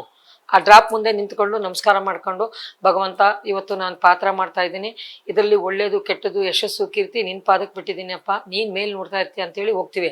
ಅವತ್ತು ನಮಗೆ 2,000 3,000 ಬರೀ ಗಿಫ್ಟೇ ಬರುತ್ತೆ ಪಾತ್ರಕ್ಕೆ. ಹಾಗೆ ನಮಗೆ ಅನ್ನ ಹಾಕೋ ಡೈರೆಕ್ಟ್ರ್ ಪ್ರೊಡ್ಯೂಸರ್ಗೆ ನಾವು ನಮಸ್ಕಾರ ಮಾಡಿಕೊಂಡು, ಡೈರೆಕ್ಟ್ರ್ ಪ್ರೊಡ್ಯೂಸರ್ ಅಂದರೆ ಭಯ, ಭಕ್ತಿ, ವಿನಯ, ನಮ್ರತೆ ಎಲ್ಲ ಇತ್ತು. ಈಗ ಕೆಲವು ಹೆಣ್ಮಕ್ಳು ಹೆಂಗಿದ್ದಾರೆ ಅಂದರೆ ಇಲ್ಲಿ ಡ್ರೆಸ್ ಹಾಕೋತಾರೆ, ಹಿಂಗೆ ಕಾಲ್ ಮೇಲೆ ಕಾಲು ಹಾಕೊಂಡು ತೊಡೆ ಎಲ್ಲ ಕಾಣಂಗೆ ಕೂತ್ಕೋತಾರೆ. ಆಮೇಲೆ ನಾನು ಎಷ್ಟೋ ಜನಕ್ಕೆ ನೀವು ಏನಾದ್ರು ತಿಳ್ಕೊಳ್ಳಿ ಮೇಡಮ್, ನಾನು ಬೈದ್ರು ಪರವಾಗಿಲ್ಲ, ನಾ ಎಷ್ಟೋ ಜನ ಹೆಣ್ಮಕ್ಳಿಗೆ ಏನು ಹೇಳ್ತೀನಿ, ಫಸ್ಟು ನೀವು ಬರುವಾಗ ಶೂಟಿಂಗಿಗೆ ಒಂದೊಂದು ಬಳೆ ಹಾಕಿ, ಹಸಿರು ಬಳೆ ಯಾವುದೋ ಒಂದು ಬಳೆ, ಹಣೆಗೆ ಒಂದು ಬಟ್ಟು ಚಿಕ್ಕದು, ಒಂದು ಬಟ್ಟು. ನಮ್ಮ ಸಂಸ್ಕೃತಿ, ಭಾರತ ನಾರಿ ಸಂಸ್ಕೃತಿ ಎಲ್ಲೋಗ್ತಾ ಇದೆ. ಈಗ ಗಂಡ ಇದ್ರು ತಾಳಿ ಹಾಕಲ್ಲ, ಕಾಲುಂಗ್ರ ಹಾಕಲ್ಲ, ಗಂಡ ಇಲ್ದೇದವ್ರೆ ಹಾಕೋಬೇಕು ಅಂತಾರೆ. ಗಂಡ ಇರೋರು ನೀವು ಏನೇನೋ ಹಾಕೊಳ್ದೆ ರೋಡಲ್ಲಿ ಓಡಾಡ್ತೀರಾ. ಸಂಸ್ಕೃತಿ ಎಲ್ಲೋಗ್ತಾ ಇದೆ, ನಮ್ಮ ಸಮಾಜ ಎಲ್ಲೋಗ್ತಾ ಇದೆ. ಆಮೇಲೆ ಸರ್ಕಾರನು ಕೆಲವೊಂದು ರೂಲ್ಸ್ ಮಾಡಬೇಕು. ಈಗ ನೋಡಿ, ನಾನು ನೋಡ್ದಂಗೆ ನೀವು ನಂಬ್ತಿರಲ್ಲ, ನಾನು ತಮಿಳ್ನಾಡು ದೇವಸ್ಥಾನಕ್ಕೆ ಹೋದ್ರೆ ನನಗೆ ನಮ್ಮ ಕರ್ನಾಟಕ ದೇವಸ್ಥಾನದಲ್ಲಿ ಈಗ ರೂಲ್ಸ್ ಮಾಡಿದ್ದಾರೆ ಭಕ್ತಿ ಅನ್ನೋದಕ್ಕೆ. ಈ ಕೆಲವು ಹೆಣ್ಮಕ್ಳು ಎಲ್ಲ ಅಂಗಾಂಗ ಕಾಣಂಗೆ ದೇವಸ್ಥಾನದಲ್ಲಿ ಡ್ರೆಸ್ ಹಾಕೊಂಬರ್ತಾರೆ, ಮೇಲೆ ಒಂದು ದಾವಣಿ ಹಾಕಲ್ಲ, ಎಳ್ದು ಬಿಟ್ಬಿಡ್ತಾರೆ. ಮಧುರೈ ದೇವಸ್ಥಾನದಲ್ಲಿ ನಾನು ನೋಡಿದೆ, ಒಂದು ಹುಡುಗಿ ಬಂದಿತ್ತು, ಟೀ ಶರ್ಟು, ಜೀನ್ಸ್ ಪ್ಯಾಂಟು, ತುಂಡು ಚಡ್ಡಿ ಬರ್ತದೆ ನೋಡ್ರಿ, ತೊಡೆ ಎಲ್ಲ ಆ ಥರ ಚಡ್ಡಿ ಹಾಕೊಂಬಂದಿದ್ಲು. ಆ ಸೆಕ್ಯೂರಿಟಿ ಗಾರ್ಡ್ ಹೆಂಗೆ ಎಳ್ಕೊಂಬಂದ್ಲು ಅಂದ್ರೆ, ಮೇಡಮ್ ಏನಮ್ಮ ಉನಕೇನ ಪೈತ್ಯಮ್ಮ ಇಂದ ಮಾದ್ರೆಲ್ಲ ಕೊಯ್ಲು ಕೂರಿ ಏನೇ ಬಾ ಇಂದ ಪಕ್ಕ ಅಂದ್ಬಿಟ್ಟು ಯಾವ್ದು ಅರ್ಧ ಅಂತ ಹಾಕೊಂಬಂದ್ಬಿಟ್ಬಿಟ್ರು. ಆ ಥರ ಸಂಸ್ಕೃತಿ ಬರಬೇಕು ನಮ್ಮ ಇದರಲ್ಲಿ. ಆಗ ದೇಶದಲ್ಲಿ ಈ ರೇಪು ಮರ್ಡ್ರು ಅದು ಇದು ಹೆಣ್ಮಗಳನ್ನ ಕರ್ಕೊಂಡೋಗಿ ಕೆಡ್ಸಿದ್ರು, ಸಣ್ಣ ಮಗುನ ಕೆಡ್ಸಿದ್ರು ಅಂತಾರಲ್ಲ, ಇವ್ರು ಮಾಡ್ಕೊಳ್ಳೋ ಅವತಾರದಿಂದನೇ ಅದೆಲ್ಲ ನಡೆಯೋದು. ಅದು ನಿಲ್ಲಬೇಕು. ಅಮ್ಮ, ನೀವೀಗ ವಿಷ್ಣು ಸರ್ ಜೊತೆನೂ 3 ಸಿನಿಮಾಗಳು ಮಾಡಿದೆ. ವಿಷ್ಣು ಸರ್ನ ಹತ್ತಿರದಿಂದ ನೋಡಿದ್ದೀರಾ? ಯಾವ ತರ, ಏನ್ ಮೇಡಮ್ ಅವರು ದೊಡ್ಡ ವ್ಯಕ್ತಿತ್ವ ಮೇಡಮ್. ಅವರು ನಾನು ಮಹಾಕ್ಷತ್ರಿಯ ಪಿಕ್ಚರ್ ಶೂಟಿಂಗ್ ಹೋಗ್ತಾ ಇದ್ದೆ, ಮಡಿಕೇರಿಲಿ ಉಳ್ಕೊಳ್ತಿದ್ವಿ. ಮಡಿಕೇರಿಯಿಂದ ಅವ್ರ ಜೀಪಲ್ಲೇ ಕರ್ಕೊಂಡೋಗೋರು ನನ್ನ. ರಾಜೇಂದ್ರ ಸಿಂಗ್ ಬಾಬು ಸಾರು, ಹೀರೋಯಿನ್ನು, ನಾನು, ಅವರೆಲ್ಲ ಓಪನ್ ಜೀಪ್ ಅಂತಾರಲ್ಲ ಅದ್ರಲ್ಲಿ ಹೋಗೋವು. ಎಂಥ ಜಾಲಿ ಅವರು. ಅವ್ರಿಗೆ ಏನು ಇಷ್ಟ ಅಂದರೆ ವಿಷ್ಣು ಸಾರ್ಗೆ ಲೊಕೇಶನ್ಗಳು, ಈ ಕಾಡು ಥರ ಇರ್ತದಲ್ಲ ನೋಡಿ, ಕತ್ತಲೆ ಕಾಡು ಅಂತ ಊರದು, ಶೆಟ್ಟಿಹಳ್ಳಿ ಹತ್ರ, ಅಲ್ಲಿ ಶೂಟಿಂಗು. ಅವ್ರಿಗೆ ಅಂಥ ಗ್ರೀನ್ ಇರ್ತದಲ್ಲ ಅಂಥದ್ದು ಅಂದರೆ ಭಾಳ. ಮುನ್ನಾರಲ್ಲಿ ಟೀ ಎಸ್ಟೇಟ್ ಇದೆಯಲ್ಲ ಆ ಥರ. ಆಮೇಲೆ ಅವರು ಎಂಥ ವ್ಯಕ್ತಿತ್ವ ಅಂದರೆ, ಅವ್ರ ಜೊತೆ ಸಣ್ಣ ಪಾತ್ರ ಮಾಡಿರ್ಲಿ ಅವ್ರನ್ನ ಅವ್ರ ದೊಡ್ಡ ತಂದಲ್ಲೇ ನೋಡೋರು. ನಾನು ಅದರಲ್ಲಿ ಪೊಲೀಸು, ಅದ್ರಲ್ಲಿ ಒಂದು ಸಾಂಗ್ ಇದೆ ನಂದು, ಏನೈತೆ ಒಳಗ ಏನೈತೆ ಅಂತ ಗುರುರಾಜ್ ಹೊಸಕೋಟೆ ಅವರು. ಆಮೇಲೆ ಈ ಭೂಮಿ ಬಣ್ಣದ ಬುಗುರಿ, ಆ ಸಾಂಗಲ್ಲೂ ನಾನಿದ್ದೀನಿ. ಎಂಥ ಸಾಹಿತ್ಯ ಅವಾಗ ಅಪ್ಪ ಬರಿತಾ ಇದ್ದಿದ್ದು ಸಾಹಿತ್ಯಗಳು. ಚಿ ಉದಯಶಂಕರ್ ಅವರು, ಎಸ್ ಪಿ ಬಾಲಸುಬ್ರಹ್ಮಣ್ಯಂ, ಎಸ್ ಜಾನಕಿ ಮೇಡಮ್, ಆ ಹಾಡುಗಳು ಗುನುಗುನು ಅಂತೇವೆ ಈಗಲೂ. ಈಗ ನಾವು ಏನು ಗುನುಗುನು ಅನ್ನೋದೇ ಇಲ್ಲ, ಹಂಗಾಗಿದೆ. ಆದರೂ ಕೆಲವರು ಅದನ್ನು ಪಾಲಿಸ್ಕೊಂಡು ಕೆಲವರು ಹಾಡುಗಳು ತುಂಬ ಚೆನ್ನಾಗಿ ಬರ್ತಾ ಇದೆ. ಕೆಲವು ಡೈರೆಕ್ಟರ್ಗಳು, ಸಾಹಿತಿಗಳು, ನೆನ್ನೆ ನೋಡಿದ್ರಲ್ಲ ಮಗ್ಗಿ ಪುಸ್ತಕದಲ್ಲಿ ಎಂಥ ಸಾಹಿತ್ಯ. ಆ ಹಾಡು ಬರ್ತಿದ್ದಂಗೆ ಕಣ್ಣ ನೀರು ಬಂದ್ಬಿಡ್ತು. ತಾಯಿ ಸತ್ತಾಗ ಅವನ ಹಾಡು ಬರುತ್ತೆ ನೋಡಿ, ಅವ್ರ ತಂದೆ ಸತ್ತಾಗ ಅವನು ಹಿಂಗೆ ಚೌಟಿ ಹೊಡ್ಕೊಂಡು ಹೋಗ್ತಿರ್ತಾನಲ್ಲ, ಎಂಥ ಇವರಿದ್ರು ಕಣ್ಣ ನೀರು ಬರುತ್ತೆ. ಆ ಥರ ಬೇಕು ಸಮಾಜನ ತಿದ್ದುವಂತಹ ಮಾಧ್ಯಮದ ಟಿ ವಿಲಾದರೂ ಅಷ್ಟೇ. ನಾ ಟಿ ವಿಲೂ ಧಾರಾವಾಹಿಗಳು ಮಾಡ್ಬೇಕಾದ್ರೂ ನಾ ಹೇಳೋದೇನಂತ, ಈಗ ಅತ್ತೆ ಹೊಡೆದು, ಸೊಸೆ ಹೊಡೆದು, ಮನೆ ಕಿತ್ತಾಕಿದ್ಲು, ಹೊಡೆದಾಡಿದ್ರು, ಗೋಳ ಜುಟ್ಟು ಹಿಡ್ಕೊಂಬಂದೆ ಅಳ್ದಾಡ್ಲು, ಅವ್ರ ಜೊತೆ ಓಡೋದ, ಇವ್ರ ಜೊತೆ ಇದೇ ಮಾನೇ ದಿನ ನೋಡಿ ನೀವು ಟಿ ವಿಲಿ. ಯಾರೋ ಹುಡುಗಿನ ಹೊಡ್ಕೊಂಡು ಹೋಗ್ಬಿಟ್ಟವನೆ, ಅವಳ ಲವ್ ಮಾಡ್ಬಿಟ್ಟು ಹೋಗ್ಬಿಟ್ಟವಳೆ. ತಾಯಿ ತಂದೆ ಜನ್ಮ ಕೊಟ್ಟು ಇಷ್ಟಿರೋ ಮಕ್ಕಳನ್ನ ಇಷ್ಟು ಮಾಡ್ಬೇಕಾದ್ರೆ ಅವ್ರು ಎಷ್ಟು ಕಷ್ಟಪಟ್ಟಿರ್ತಾರೆ.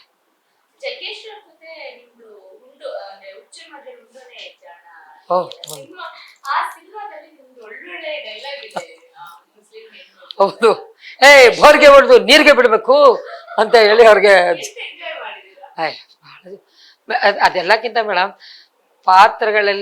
ಪಾತ್ರ ಮಾಡುವಾಗ, ಪರಕಾಯ ಪ್ರವೇಶ ಮಾಡುವಾಗ ನಮ್ಮ ಜೊತೆ ಇರುವಂತ ಆರ್ಟಿಸ್ಟ್ಗಳಿರ್ತಾರಲ್ಲ, ಹೀರೋಗಳು, ಹೀರೋಯಿನ್ಗಳು, ಅವ್ರು ಕೊಡೋ ಕೋಆಪ್ರೇಟ್ ಇದೆಯಲ್ಲ. ಜಗ್ಗೇಶ್ ಅಣ್ಣನ ಜೊತೆ ಪಾತ್ರ ಮಾಡೋರು 1 ವರ್ಷ ಮಾಡಿದ್ರು ಅವ್ರು ಹೆಲ್ತಿ ಫುಲ್ ಆಗಿರ್ತಾರೆ. ಯಾಕೆಂದ್ರೆ ನಗು ಅನ್ನೋದು ಎಕ್ಸಸೈಸ್ ಇದ್ದಂಗೆ ಬಾಡಿಗೆ. ಸುಮ್ಮನೆ ನಗಿಸ್ತಾರೆ ಕರ್ಕೊಂಡೋಗಿ ಹಾ ನಗಿ ಅಂತ. ಇವ್ರ ಜೊತೆ ಇದ್ರೆ ಗೊತ್ತೇ ಆಗಲ್ಲ. ಕೆಲವು ಆರ್ಟಿಸ್ಟ್ಗಳ ಜೊತೆ ನಾವು ಪಾತ್ರ ಮಾಡುವಾಗ ನಮ್ಗೆ ಗೊತ್ತೇ ಆಗ್ತಿಲ್ಲ. ಟೆನ್ನಿಸ್ ಅವರು, ನಮ್ಮ ಗಣೇಶ್ 420 ಪಿಕ್ಚರು, ಅವ್ರ ಜೊತೆ 2-3 ಪಿಕ್ಚರ್ ಮಾಡಿದ್ದೀನಿ. ಗಣೇಶ್ ಅವರು, ಶಿವಣ್ಣವರು ಅಷ್ಟೇ ಜಾಲಿಯಾಗಿ ಮಾತಾಡೋರು. ಇವರು ಅಷ್ಟೇ ಪುನೀತ್ ಅಣ್ಣ ಅವರು ಅಷ್ಟೇ. ಹೆಂಗೆ ಅಂದ್ರೆ ನಾನು ಮಾಡಿರೋ ಹೀರೋ ಎಷ್ಟು ಜನ, ಸಾಯಿ ಕುಮಾರ್ ಅವರು ಅಂತ ಅವ್ರ ತಮ್ಮ ರವಿಶಂಕರ್ ವಿಲ್ಲನ್ ಪಾರ್ಟ್ ಮಾಡ್ತಾರೆ ನೋಡಿ, ಅವರು ಎಲ್ಲರೂ ನಾವು ಒಂದು ಮನೆಯವ್ರ ಥರ ಇರ್ತಿದ್ವಿ. ಚಿತ್ರರಂಗದಲ್ಲಿ ಏನೋ ಪಿಕ್ಚರ್ ಬಂದಿದ್ವಿ, ದುಡ್ಗೋಸ್ಕರ ಪಾಠ ಮಾಡ್ತೀವಿ, ದುಡ್ಗೋಸ್ಕರ ಕೊಟ್ಟರು ಓದ್ವಿ ಅನ್ನಂಗೆ ಇರ್ತಿರ್ಲಿಲ್ಲ. ನಾವ್ ಯಾವ್ದೋ ನಮ್ಮ ಕುಟುಂಬದಲ್ಲಿ ನಮ್ದು ಯಾವ್ದೋ ಒಂದು ಕುಟುಂಬದ ಜೊತೆ ಸೇರ್ಕೊಂಡು ಪಾತ್ರ ಮಾಡ್ತಾ ಇದೀವಿ ಅನ್ನಂಗೆ ಆಗೋದು. ಸಾಯಿ ಪ್ರಕಾಶ್ ಸಾರು ಎಲ್ಲ ದೊಡ್ಡ ದೊಡ್ಡ ಡೈರೆಕ್ಟರ್ಗಳಲ್ವಾ, ಆ ಡೈರೆಕ್ಟರ್ಗಳ ಜೊತೆ ಮಾಡುವಾಗ ಇನ್ನೊಂದು, ನಾವೆಲ್ಲ ಔಷಧಿ ಕೊಟ್ಬಿಟ್ಟಿರ್ತೀವಿ, ಹೆಂಗಸರೆಲ್ಲ ಗಂಡಸರಾಗ್ಬಿಡ್ತೀವಿ, ಗಂಡಸರೆಲ್ಲ ಹೆಂಗಸರಾಗ್ಬಿಡ್ತಾರೆ. ಅದು ಜಮ್ಮಲ ಕಡೆ ಬೊಮ್ಮ ಅಂತ ತೆಲುಗುಲ್ ಬಂದಿತ್ತು, ಕನ್ನಡದಲ್ಲಿ ಕಾಶಿನಾಥ್ ಅವ್ರು ತಂದಿದ್ರು ಅದನ್ನ. ಆ ಪಿಕ್ಚರ್ಲಂತೂ ಮೇಡಮ್ ಬೇಡಿ ನಗೋದು ಎಲ್ಲ, ಎಂತೆಂಥ ಅದ್ಭುತ ಕಲಾವಿದರು. ಇವರು ಪ್ರಕಾಶ್ ಸತ್ತೋಗ್ಬಿಟ್ರಲ್ಲ ನಮ್ಮ, ಯಾವಾಗ್ಲೂ ಅವರು ಎಂತೆಂಥ ಕಲಾವಿದರು ಮೇಡಮ್. ಇಲ್ಲ ಚೆನ್ನಾಗಿದ್ರು. ನಂದೊಂದು ಸ್ವಭಾವ ಹೆಂಗೆ ಅಂದ್ರೆ, ನಾವು ಯಾವುದೇ ಕಲಾವಿದರನ್ನ ಹಚ್ಕೊಂಡಿರ್ತೀವಿ, ಗೌರವಿಸ್ತಿರ್ತೀವಿ, ಪ್ರೀತಿಸ್ತಿರ್ತೀವಿ. ಇಲ್ಲಿ ಯಾರು ಮೇಲೂ ಇಲ್ಲ ಕೀಳು ಇಲ್ಲ. ಸಮುದ್ರದಲ್ಲಿ ತುಂಬಾ ನೀರಿರುತ್ತೆ, ಆ ನೀರಲ್ಲಿ ಒಂದು ಬೊಕ್ಸೆ ನೀರು ತಗೊಂಡು ಕುಡಿದ್ರೆ ಸಮುದ್ರ ಏನು ಕಡಿಮೆ ಆಗಲ್ಲ.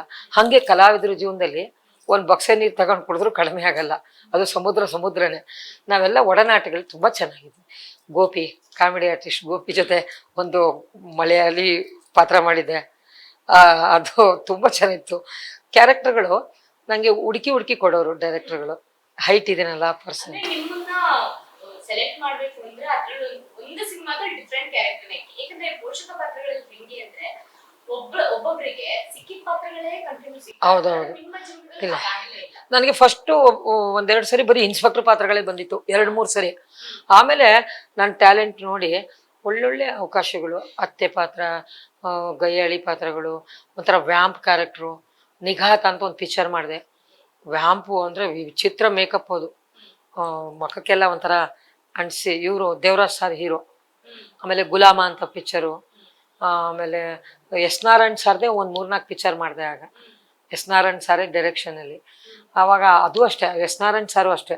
ಒಂದು ನಾಗಾಭರಣ ಸಾರು, ಸಿ ಕೈ ಚಂದ್ರು ಅವರು ಎಲ್ಲ ಒಂದು ಮನೆ ನಮಗೆ. ಅದು ಒಂದೊಂದ್ಸರಿ ನೆನಪಾದಾಗ ನಮಗೆ ಈ ಪಿಕ್ಚರು ಹಿಂದಕ್ಕೆ ಹೋಗುತ್ತೆ, ರೀಲು ಅಂತಾರಲ್ಲ ಹಂಗೆ. ಆಗನ್ ಆಗಂದು ಇದು ಈಗ ನಾವು ಕಾಣ್ತಾ ಇಲ್ಲ, ಆಗನ ಇದು ಕಾಣ್ತಾ ಇಲ್ಲ. ಅಯ್ಯೋ, ಅದು ಇಟಗಿ ಭೀಮಾಂಬಿಕೆ ಅಂತ ಒಂದು ಪಿಕ್ಚರ್ ಮೇಡಮ್. ಗದಗಿನ ಅಜ್ಜೋರ್ ಮಠದಲ್ಲಿ ಪಾತ್ರ. ನಾನು ಭಯಂಕರವಾಗಿ ಕೂತಿದ್ದೀನಿ, ಮೇಕಪ್ ಮಾಡಿಕೊಂಡು ಒಬ್ರು ಬಂದ್ರು ಮುಸ್ಲಿಮ್ಸು. ಡೈರೆಕ್ಟರ್ ಅವ್ರಿಗೆ ಹೇಳ್ಬಿಟ್ಟಿದ್ರಂತೆ. ಅವ ಬಂದು ನನ್ನ ಹತ್ರ ಬಂದ, ಮುಸ್ಲಿಮ್ಸ್ ಅಲ್ವಾ ಅವರು ಗೊತ್ತಲ್ಲ, ಅಮ್ಮ ನಿಮ್ದು ಈಗ ಬಂದ್ರಿ, ನಮ್ದು ನೆನೆನೆ ಬಂದು ಕಾಯ್ತಾ ಇದೆ, ನಿಮ್ದು ಈಗ ಬಂತು ಅಂದ. ಹೂನಪ್ಪ ಈಗಲೇ ಬಂದಿದ್ದು, ಹೇಳಪ್ಪ ಏನು ನಿಂದು ಅಂದೆ. ಈಗ ನಿಮ್ಗೆ ಬಾಯಿಯೊಳಗೆ ಬಿಡ್ತೀವಿ, ತೆಗಿತೀವಿ, ನೀವು ಸುಮ್ಮನೆ ಕೂತ್ಕೋಬೇಕು ಅಂದ. ಏನಪ್ಪ ಏನೋ ಬಿಡ್ತೀನಿ ಪಡ್ತೀನಿ ಅಂತ ನಾನು ಎದುರಿಸ್ತಾ ಇದೆಯಲ್ಲ, ನಾ ಪಾತ್ರನೇ ಮಾಡಲ್ಲ ಹೊಂಟೈತೀನಿ ನೋಡು ಅಂದೆ. ಗಾಬರಿಗೆ ಬಾಯಿಯೊಳಗೆ ಹಾವಿಗೆ ಬಿಡ್ಬೇಕಂತೆ, ಹಿಂಗೆ ಇಟ್ಕೋಬೇಕು ನೀವು, ಅದನ್ನ ಹಿಂಗೆ ತೆಗಿಬೇಕು, ಆ ಥರ ಮಾಡಿಸ್ತೀವಿ, ಏನು ಮಾಡಲ್ಲ ಅದು, ನೀವು ಸುಮ್ಗೆ ಇರ್ಬೇಕು. ಮುಂದೆ 7-8 ಹಾವು ಹಿಂಗೆ ಆಡಿಸ್ತಾ ಇರ್ತೀವಿ, ನಾವು ಊದ್ತಾ ಇರ್ತೀವಿ ಸೈಡಲ್ಲಿ, ಅವು ಹಿಂಗೆ ಮಾಡ್ತಾ ಇರ್ತದೆ, ನೀವು ಸುಮ್ಮನೆ ಕೂತ್ಕೋಬೇಕು ಅಂದ. ಅಲ್ಲ ಮೇಡಮ್, ಒಂದು ಹಾವು ನೋಡಿದೆ ಎದೆ ಹೊಡ್ಸಾಯ್ತೀವಿ, 7-8 ಹಾವನ್ನ ಕೂತ್ಕೊಂಡು ಹೆಂಗೆ ಕೂತ್ಕೊಳ್ಳಿ ನಾನು. ಡೈರೆಕ್ಟರ್ ಅಂತಾರೆ, ಏನಮ್ಮ ಆಳ್ ನೋಡ್ದು ಅಲಂಕಾರ, ಬಾಳ್ ನೋಡಿ ಬಾಯ್ ಬಡ್ಕೊ ಅಂತ, ಇಷ್ಟು ಇದೆ ಗುಂಡಿಗೆ ಇದೆ, ಅದು ಇದು ನಾವು ಹಿಂಗ್ ಸಾರ್ ಅಂತೀಯ, ಸಾಯ್ತಿಯಲ್ಲಮ್ಮ ಅಂದ್ರು. ಯಾವನ್ ಸರ್ 7 ಹಾವು ಮುಂದೆ ಇಟ್ಬಿಟ್ಟು ಮಾತಾಡು ಅಂದ್ರೆ ಹೆಂಗ್ ಮಾತಾಡ್ಲಿ ಸರ್ ನಾನು, ಒಂದೊಂದು ಹರ್ಕತವೆ, ಹಿಂಗ್ ಹರ್ದು ಮೈ ಮೇಲೆ ಏರ್ತವೆ, ಹೆಂಗ್ ಕೂತ್ಕೊಳ್ಳಿ ಸರ್ ನಾನು ಅಂತ. ಅವನಿಗೆ ಹೇಳಿದ್ರು ಗಟ್ಟಿಯಾಗಿ, ಅವನ್ನ ನೋಡ್ಕೊಳಪ್ಪ ಅಂದ್ರು. ಸರಿ, ಅವ್ನು ನೋಡ್ಕೊತಾ ಇದ್ದ. ನಾನು ಹೋಗು ನಾಗ, ಆ ಭೀಮಾಂಬಿಕೆಯನ್ನು ಕೊಂದು ಬಾ ಅಂತ ಹೇಳ್ಬೇಕು, ಒಂದು ಹಾವನ ಕೈಲಿ ಇಟ್ಕೋಬೇಕು ಅಂತಾರೆ. ಅವನ ಬಂದ ಕಿವಿಲಿ ಬೇವರ್ಸಿ ನನ್ನ ಮಗ ಸುಮ್ಮನೆ ಇರ್ಲಾರ್ದೆ, ಮೇಡಮ್ ಹಾವಿಗೆ ಬಾಲ್ದಲ್ಲಿ ವಿಷ ಇರುತ್ತಂತೆ, ಬಾಲ್ದಲ್ಲಿ ಹೊಡೆದ್ರೆ ಸ್ವತಃ ಬಿಡ್ತಾರೆ ಅಂದ್ಬಿಟ್ಟ. ಸಾರು ಯಾಕೆ ಹೇಳ್ತೀರಾ, ಆಕ್ಷನ್ ಅಂದ್ರು. ಡೈಲಾಗ್ ಹೇಳ್ಬೇಕು, ಡೈರೆಕ್ಟ್ ಹುಡುಕ್ತಾರೆ ನಾನು ಹೇಳಿದ್ದೀನಿ. ನಾನು ಅಜ್ಜೋರ್ ಮಾಡ್ತಾರೆ, ಔಸ್ಕೊಂಡು ಹೋಗಿ ಕೂತ್ಕೊಂಡ್ಬಿಟ್ಟಿದ್ದೀನಿ ಒಳಗಡೆ. ಎಲ್ರ ಇಷ್ಟು ಸೆಟ್ಟಿಂಗ್ ಹಾಕಿದೀವಿ, ಇಷ್ಟು ಖರ್ಚು ಮಾಡಿದೀವಿ, ಸಾಂಬ್ರಾಣಿ ಅದು ಇದು, ಜನ ಅದು ಸೆಟ್ಟಿಂಗ್ಗೆ ಎಷ್ಟೋ ಖರ್ಚು ಮಾಡಿದಾರೆ ಗುಹೆ ತರ ಮಾಡಕ್ಕೆ, ಎಲ್ಲ ಎಳ್ಕೊಂಬಿಡ್ರ ಅಮ್ಮನ್ನ ಬಿಡ್ಬೇಡಿ ಅಂದ್ರು. ನಾ ಮಾಡಲ್ಲ ಸರ್ ಅಂತ ಹೇಳ್ತಾ, ಸಣ್ಣ ಮಕ್ಳ ತಂಗತಿಯಲ್ಲಮ್ಮ, ಬಾರಮ್ಮ ಏನಾಗಲ್ಲ, ನಾನ್ ಜೀವ ಕೊಡ್ತೀನಿ ಬಾಮ್ಮ, ನಿನ್ ಜೀವಕ್ಕೆ ಹೆಚ್ಚು ಕಮ್ಮಿ ಆದ್ರೆ ಅಂದ್ರ. ಸರಿ ಅನ್ಬಿಟ್ಟು ಬಂದೆ, ಏನೋ ಗಟ್ಟಿಯಾಗಿ ಕೂತ್ಕೊಂಡೆ.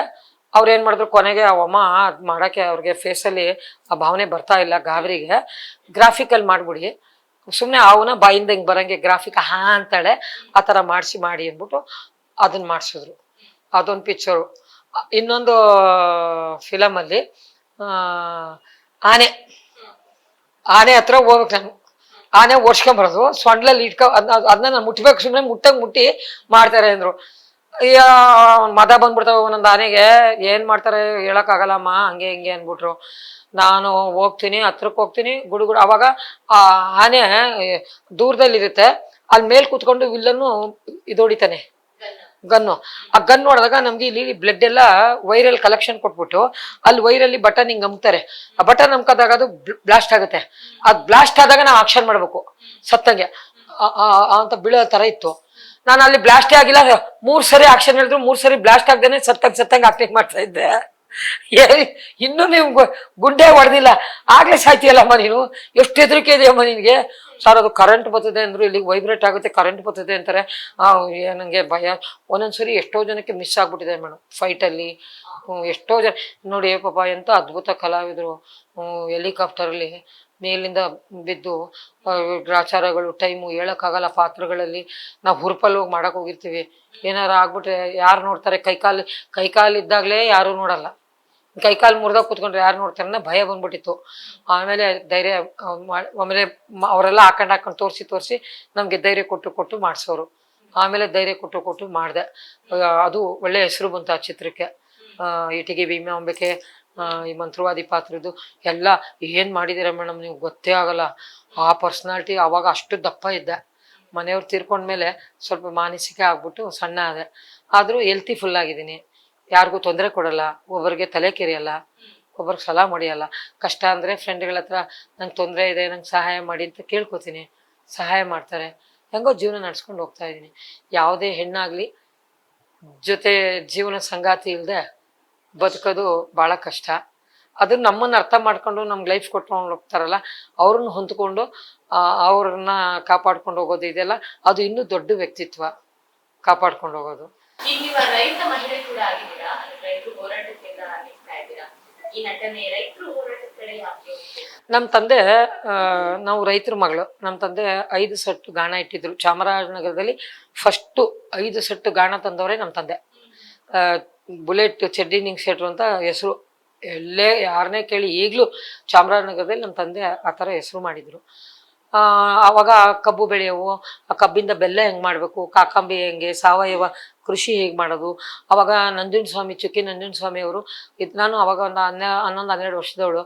ನನ್ನ ಕರೆಯೋರು ಹಾಡಾಡೋಕ್ಕೆ. ಅಲ್ಲಿ ಗಾಂಧಿ ತಾತನೊಂದು ಹಾಡೇಳು ನೋಡೋಣ ಅನ್ನೋರು. ಹೋಗಿ ಗಾಂಧಿ ತಾತನ ಸನ್ನಿಧಿಗೊಂದು ಬಾಲಕಿ ಬರೆದ ವಿನಂತಿ, ಆ ಥರ ಹಾಡಾಡೋನು. ರೈತರ ಹಾಡಾಡೋನವರು, ರೈತರ ಹಾಡಾಡೋನು, ಚೆನ್ನಮ್ಮನ ಡೈಲಾಗ್ ಹೇಳೋನವರು. ಹಂಗೆ ಮಾಡಿಸೋರು ಅವರು ನಂಜುಂಡಸ್ವಾಮಿ ಅಪ್ಪಾಜಿಯವರು. ಅಂಥ ದೊಡ್ಡ ವ್ಯಕ್ತಿ ಅವರೆಲ್ಲ.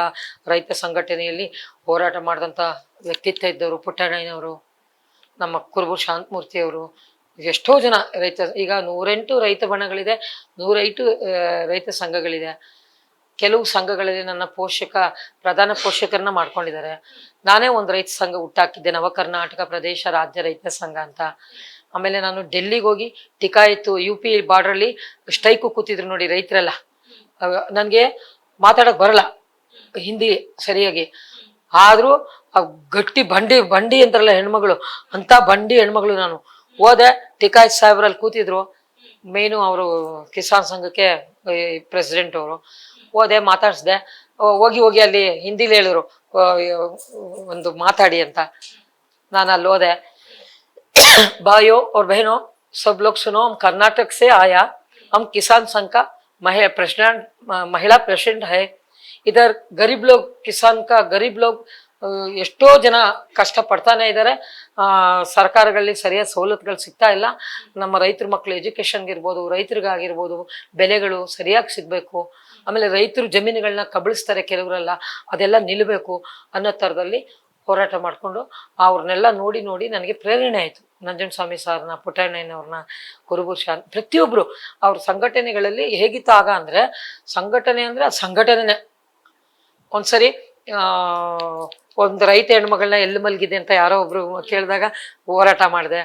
ಆಮೇಲೆ ನಮ್ಮ ಅಂಗನವಾಡಿ ಕಾರ್ಯಕರ್ತರಿಗೆ ಸರಿಯಾದ ಇದು ಸಿಗ್ತಿರ್ಲಿಲ್ಲ ಅಂದಾಗ ಬೊಮ್ಮಾಯಿ ಸಾಹೇಬ್ರ ಹತ್ರ ಹೇಳಿ 1000 ರೂಪಾಯಿ ಜಾಸ್ತಿ ಮಾಡ್ಸೋಕ್ಕೆ ವರಲಕ್ಷ್ಮಿ ಅಂತ ಮೇಡಮ್ ನಾವೆಲ್ಲ ಸಾವಿರಾರು ಜನ ಮಹಿಳೆಯರು ಸ್ಟ್ರೈಕ್ ಕೂತಿದ್ವಿ ಇದರಲ್ಲಿ, ಸ್ಟ್ರೈಕ್ ಮಾಡಿದ್ವಲ್ಲ ಅಲ್ಲಿ. ಆಮೇಲೆ ನರ್ಸ್ಗಳಿಗೆ ಕೊರೋನಾ ಇದ್ದಾಗ ಯಾರಿಗೂ ಪರ್ಮನೆಂಟ್ ಇಲ್ಲದೆ ಟೆಂಪ್ರವರಿಯಾಗಿ ಬಂದು ಕೆಲಸ ಮಾಡಿದವ್ರಿಗೆ ಸರಿಯಾದ ಸಂಬಳ ಕೊಟ್ಟಿರಲಿಲ್ಲ ಅಂತೇಳಿ ಅವರೆಲ್ಲ ಕರೆಸಿದ್ರು, ಅಲ್ಲೂ ದೊಡ್ಡ ಹೋರಾಟ ಮಾಡಿದೆ. ಇಲ್ಲಿ ಏನಾಗಿದೆ ಸಮಾಜದಲ್ಲಿ, ಹೋರಾಟ ಮಾಡುವಂಥ ವ್ಯಕ್ತಿತ್ವ ಇರೋಂಥ ವ್ಯಕ್ತಿಗಳನ್ನ, ಹೆಣ್ಮಕ್ಕಳನ್ನ ಯಾವುದೇ ರಾಜಕಾರಣಿಗಳು ಗುರ್ಸಲ್ಲ. ಅವ್ರಿಗೇನೂ ಗೊತ್ತಿರಲ್ಲ, ನೆನ್ನೆ ಮೊನ್ನೆ ಬರ್ತಾರೆ ರಾಜಕೀಯಕ್ಕೆ, ಅವ್ರಾಗಲೇ MLC MLA ಎಲ್ಲ ಆಗ್ಬಿಟ್ಟಿರ್ತಾರೆ. ನಾವು ಇಷ್ಟು ವರ್ಷ ಪಾರ್ಟಿಲಿ ಇದ್ಕೊಂಡು ನಮ್ಮ ಜೊತೆಲೇ ದುಡಿದು ಕಾಂಗ್ರೆಸ್ಸಲ್ಲಿ ಮೇಡಮ್ ನಾನು ಏನಾರು ತಿಳ್ಕೊಳ್ಬೇಡ, ಪಾರ್ಟಿ ಮುಖ್ಯ ಅಲ್ಲ, ವ್ಯಕ್ತಿಗತವಾಗಿ ನಾನು ಎಲ್ಲ ಪಾರ್ಟಿನೂ ಗೌರವಿಸ್ತೀನಿ, ಎಲ್ಲ ಪಾರ್ಟಿಯವ್ರನ್ನೂ ಪ್ರೀತಿಸ್ತೀನಿ. ಕಲಾವಿದರು ನಮಗೆಲ್ಲ ಬೇಕಾಗುತ್ತೆ. ಆದರೆ ವ್ಯಕ್ತಿಗತವಾಗಿ ಕೆಲಸ ಮಾಡುವಾಗ ನನ್ನ ಹೃದಯದಲ್ಲಿ ನಾ ಕಣ್ಣಂಗೆ ಸಿದ್ದರಾಮಣ್ಣವ್ರನ್ನ ಹತ್ತಿರದಿಂದ ನೋಡಿರೋದ್ರಿಂದ ನನಗೆ ಅವ್ರ ಮೇಲೆ ಭಾಳ ಅಭಿಮಾನ, ಗೌರವ. ವ್ಯಕ್ತಿಗತತೆ, ರಾಜಕೀಯ ಬೇಡ ನನಗೆ. ಅದು ರಾಜಕೀಯ ಹೊಲಸು, ಅವರು ಅದೇನಾರ ಮಾಡ್ಕೊಳ್ಳಿ, ಅವರೇ ಆಗಲಿ DK ಸಾಹೇಬ್ರಾಗಲಿ ಯಾರೇ ಆಗಲಿ, ವ್ಯಕ್ತಿಗತವಾಗಿ ನಾನು ತುಂಬ ಹತ್ತಿರದಿಂದ ನೋಡಿದಾಗ ಒಂದು ಗೌರವ ಇಟ್ಕೊಂಡಿದ್ದೀನಿ. ಯಡಿಯೂರಪ್ಪನವ್ರ ಮಗನೂ ಅಷ್ಟೇ, ಅವರು ಅಷ್ಟೇ, ಅಶೋಕ್ ಸಾರ್ ಆದರೂ ಅಷ್ಟೇ, ಕುಮಾರಣ್ಣವರಾದರೂ ಅಷ್ಟೇ, ದೇವೇಗೌಡರಾದರೂ ಅಷ್ಟೇ, ವ್ಯಕ್ತಿಗತವಾಗಿ ನಾನು ಅವ್ರಿಗೆ ಅವತ್ತು ಚಿರಋಣಿ. ಯಾಕೆ ಅನ್ನಿ, ಸಮಾಜಕ್ಕೆ ಏನೇನು ಮಾಡಬೇಕೋ ಮಾಡೋದು ಅದು ಅವರು ಬಿಟ್ಟಿದ್ದು, ಭಗವಂತ ಮಾಡಿಸ್ತಾನೆ ಅವ್ರ ಕೈಲಿ, ಅದು ಬಿಟ್ಟಿದ್ದು. ನಾನು ವ್ಯಕ್ತಿಗತವಾಗಿ ನಮ್ಮನ್ನು ಕಲಾವಿದನ್ನ ಅವರೆಲ್ಲ ಪ್ರೀತಿಸ್ತಾರಲ್ಲ, ಗೌರವಿಸ್ತಾರಲ್ಲ, ಅದು ನಂಗೆ ಖುಷಿ ಅನಿಸುತ್ತೆ. ಏನಾದ್ರು ನಮ್ಗೆ ಕಷ್ಟ ಅಂದಾಗ ನಿಮ್ಗೆ ಒಳ್ಳೇದಾಗುತ್ತೇನಮ್ಮ, ಬಾಮ್ಮ ಒಳ್ಳೇದು ಮಾಡ್ತೀವಿ ಅಂತಾರೆ, ಸಾಕು.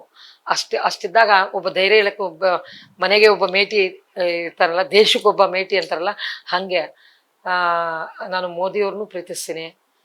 ದೇಶಕ್ಕೋಸ್ಕರ ಅವರು ಎಷ್ಟು ಹೋರಾಟ ಮಾಡ್ತಿದ್ದಾರೆ, ಎಲ್ಲರನ್ನೂ ಪ್ರೀತಿಸ್ತೀವಿ. ಕಲಾವಿದರಿಗೆ ಸಮಾಜದಲ್ಲಿ ನಮ್ಮನ್ನು ಪ್ರೀತಿಸೋರು, ನಮ್ಮನ್ನು ಸಾಕೋರು ಕರ್ನಾಟಕದ ಜನತೆ ವಿನಃ ಬೇರೆ ಯಾರೂ ಇಲ್ಲ. ಆ ಜನತೆಗಳ ಮುಂದೆ ನಾವು ಹೋದಾಗ, ನಮಗೆ ನಾವು ಹೋಗ್ತಾ ಇದ್ದಾಗ, ಮೇಡಮ್ ಪ್ಲೀಸ್ ಒಂದು ಫೋಟೋ, ಎಷ್ಟು ಮೇಡಮ್ ಏನು ಅದು 10 ಕೋಟಿ ಕೊಟ್ಟ, ಅಯ್ಯಪ್ಪ ನಮಗೆ ಮೈಯೆಲ್ಲ ಜುಮ್ಮನತ್ತೆ, ನಮ್ಮನ್ನ ಇಷ್ಟು ನಮ್ಮನ್ನು ಗುರ್ತಿಸ್ತಾರಲ್ಲ, ಗುರ್ತಿಡಿತ ಬಿಡೋದೇ ಇಲ್ಲ.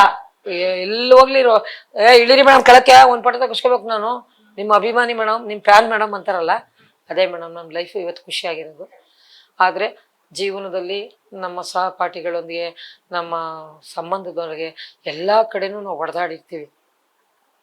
ಅರ್ತು ತಿರ್ಗಾ ಹಳ್ಳಕ್ಕೆ ಬೀಳೋಂಥ ಕೆಲಸ ಯಾವತ್ತೂ ನಾವು ಮಾಡಲ್ಲ. ಆಮೇಲೆ ನನ್ನ ಸ್ವಭಾವ ಹೆಂಗೆ ಅಂದರೆ, ನಾನು ಒಬ್ಬರು ಕೆಟ್ಟದ್ದು ಬಯಸಲ್ಲ, ಕೆಟ್ಟವ್ರ ಸಂಘ ಮಾಡಲ್ಲ. ನನಗೆ ಅವ್ರಿಗೆ ಒಳ್ಳೇದು ಮಾಡೋಕ್ಕಾಗಲಿಲ್ಲ ಅಂದ್ರೆ ನಾನು ಕೆಟ್ಟದ್ದು ಬಯಸಲ್ಲ. ಆಮೇಲೆ ಹಿಂದೆ ನಿಂತು ಅವ್ರ ಬಗ್ಗೆ ನಾನು ಮಾತಾಡಲ್ಲ. ನಂದೇನಿದೆಯೋ ನನ್ನ ಕೆಲಸ, ಬ್ರಾಹ್ಮಿ ಮುಹೂರ್ತದಲ್ಲಿ ಎದ್ದೇಳ್ತೀನಿ, 3:30-4 ಗಂಟೆಗೆ ದೇವ್ರ ಸ್ಮರಣೆ ಮಾಡ್ತೀನಿ, ಹನುಮ ಚಾಲೀಸು, ಜಯ ಹನುಮಾನ ಜ್ಞಾನ ಗುಣ ಸಾಗರ, ಜೈ ಕಪೀಶ ತಿಲೋ ಪೂಜಾಗರ, ರಾಮದೂತ ತುಳಿತ ಬಲಧಾಮ, ಫುಲ್ಲು ಅವನ್ನ ಸ್ಮರಿಸ್ತೀನಿ. ಪಂಚಾಕ್ಷರಿ ಮಂತ್ರ, ಶಿವ ಜಪ ಮಾಡ್ತೀನಿ, ದುರ್ಗಾ ಕವಚ ಓದ್ತೀನಿ. ಎಲ್ಲ ಮುಗಿಸಿ 6:30ಗೆ ಸ್ನಾನ ಮಾಡಿ ಬೇಗನೆ ದೇವ್ರ ಪೂಜೆ ಮಾಡಿ, ದಿನನಿತ್ಯದ ಕರ್ಮಗಳೇನಿದೆ ಎಲ್ಲ ಮುಗಿಸಿ, ನನಗೆ ಭಗವಂತ ಇವತ್ತೇನು ಕೆಲಸ ಇದು ಕೊಟ್ಟಿರ್ತಾನ ಅದನ್ನ ಅಚ್ಚುಕಟ್ಟಾಗಿ ಮಾಡಿಕೊಂಡು ಇದ್ದೀನಿ, ಆರೋಗ್ಯವಾಗಿದ್ದೀನಿ. ನಮಗೂ ಖುಷಿ ಆಯ್ತು, ನೋಡಿದ್ರೆ ಒಂಥರ ಸ್ಫೂರ್ತಿ ನಿಮಗೆಲ್ಲ. ಅದ್ರಲ್ಲಿ ನಿಮ್ಮ ಲೈಫ್ ಸ್ಟೈಲ್ಗೆ ಇನ್ನೊಂದಷ್ಟು ಇನ್ಸ್ಪಿರೇಷನ್. ಹೌದು ತುಂಬ ಭಾಳ ಖುಷಿ ಆಯಿತು. ನೀವು ಈ ಸಂಜೆ ಹಾಗೂ ಅರಗಿಣಿ ಅವರು ನನ್ನನ್ನು ಕರೆಸಿ ಸಮಾಜದಲ್ಲಿ ನನ್ನಂಥ ಒಬ್ಬ ಕಲಾವಿದೆ ಇದ್ದಾಳೆ ಅನ್ನೋದನ್ನು ಗುರ್ಸಿದ್ರಿ. ನನಗೆ ಎಲ್ಲ ಮಾಧ್ಯಮದಲ್ಲಿ TV 9 ಇಂಟರ್ವ್ಯೂ ಮಾಡಿದ್ರು, ಪಬ್ಲಿಕ್ TV ಎಲ್ಲ ಮಾಡಿದ್ದಾರೆ. ಆದರೆ ಆ TV ಈ TV ಅನ್ನೋದಿಲ್ಲ, ಕಲಾವಿದರಿಗೆ ಮಾಧ್ಯಮದವರೇ ದೇವರಿದ್ದ ಹಾಗೆ ನಮಗೆ.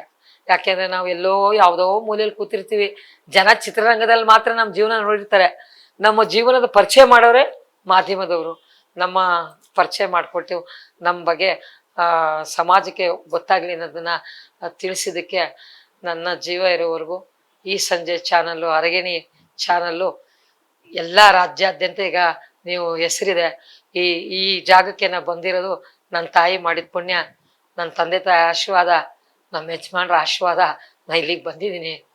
ಏನೇ ಇದ್ರೂ ಸರ್ವೇ ಜನೋ ಸುಖಿನೋ ಭವಂತು, ಲೋಕ ಸಮಸ್ತ ಸುಖಿನೋ ಭವಂತು, ಸನ್ಮಂಗಲಾನಿ ಭವಂತು. ಭಗವಂತ ಪ್ರತಿಯೊಂದು ತೃಣಕಾಷ್ಟಗಳನ್ನು ಚೆನ್ನಾಗಿಟ್ಟಿರಲಿ. ಅನ್ನ ಹಾಕೋ ರೈತನಿಗೆ ದೇಶ ಕಾಯೋ ವೀರನಿಗೆ ಭಗವಂತ ಶಕ್ತಿ ಕೊಡ್ಲಿ. ಅವ್ರ ಪಾದಕ್ಕೆ ನನ್ನ ನಮನ ಸಲ್ಲಿಸಿ ಇವತ್ತು ನೀವು ಕರೆದಿದ್ದಕ್ಕೆ ಮತ್ತೊಮ್ಮೆ ಮಗದೊಮ್ಮೆ ಮೇಡಮ್ ನಿಮ್ಮ ಹೆಸರು ನಂಗೆ ಮೇಡಮ್ ಸರೋಜಾ ಮೇಡಮು. ನಿಜವಾಗ್ಲೂ ಅವ್ರ ಹಸನ್ಮುಖಿ, ಅವ್ರ ಮಕ ನೋಡ್ತಿದ್ರೆ ಒಂದ್ ಕಳೆ. ಆಮೇಲೆ ಅವ್ರು ಕರೆದ ತಕ್ಷಣ ಬರ್ಬೇಕು ಅನ್ನೋ ಮನ್ಸು ಎಳಿತಿದೆ ನಮ್ಗೆ. ಕೆಲವ್ರು ಯಾರು ಮಾತಾಡೋಗಿ ನೀವು ನಾನು ಹೋದಾಗ ನೋಡ್ತೀನಿ ಕೆಲವು ಮಾಧ್ಯಮಗಳಲ್ಲಿ, ಅದಾ ಫಿಲಮರ ಬನ್ನಿ ಬರ್ತೀರಾ ಆ ಥರ ಮಾತಾಡ್ತಾರೆ. ಆದ್ರೆ ನೀವು ನನಗೆ ನಮ್ಮ ಮಗಳ ಜೊತೆನೆ ಮಾತಾಡೋದಷ್ಟು ಖುಷಿ ಆಯ್ತು ನೀವು ಕರೆದ ತಕ್ಷಣ. ಅದರಿಂದ ನಾನು ಬಂದೆ. ಯಾಕೆ ನೊಂದಿರ್ತೀವಿ ಜೀವನದಲ್ಲಿ, ನೊಂದು ನಮ್ಮ ಲೈಫನ್ನ ಗಂಧ ತೇಯ್ತಾನೆ ಇರ್ತೀವಿ. ನಾವ್ ಯಾರಿಗೂ ತೊಂದರೆ ಕೊಡದೆ ಕಲಾವಿದ್ರು ಬದುಕ್ತಾ ಇರ್ತೀವಿ. ಆದ್ರೂ ನಮ್ಮನ್ನ ಗುರ್ಸಲ್ಲ ಸರ್ಕಾರಗಳಾಗ್ಲಿ ಯಾರೇ ಆಗ್ಲಿ. ನೀವು ನಮ್ಮನ್ನು ಗುರ್ಸೋದಕ್ಕೆ ಈ ಚಾನಲ್ ಅವ್ರಿಗೆ ಇದನ್ನ ವಹಿಸ್ಕೊಂಡು ನಡೆಸ್ತಾ ಇರುವಂತ ಮಾಲೀಕರು ಅನ್ನದಾತರವರು ನಮ್ಮಂಥವ್ರನ್ನ ಗುರ್ಸೋದಕ್ಕೆ ಅವ್ರನ್ನ ಭಗವಂತ ಚಾನೆಲ್ನ ಯಾವಾಗ್ಲೂ ಚೆನ್ನಾಗಿಟ್ಟಿರ್ಲಿ ಅಂತ ನಾನು ಬೇಡ್ಕೊತೀನಿ.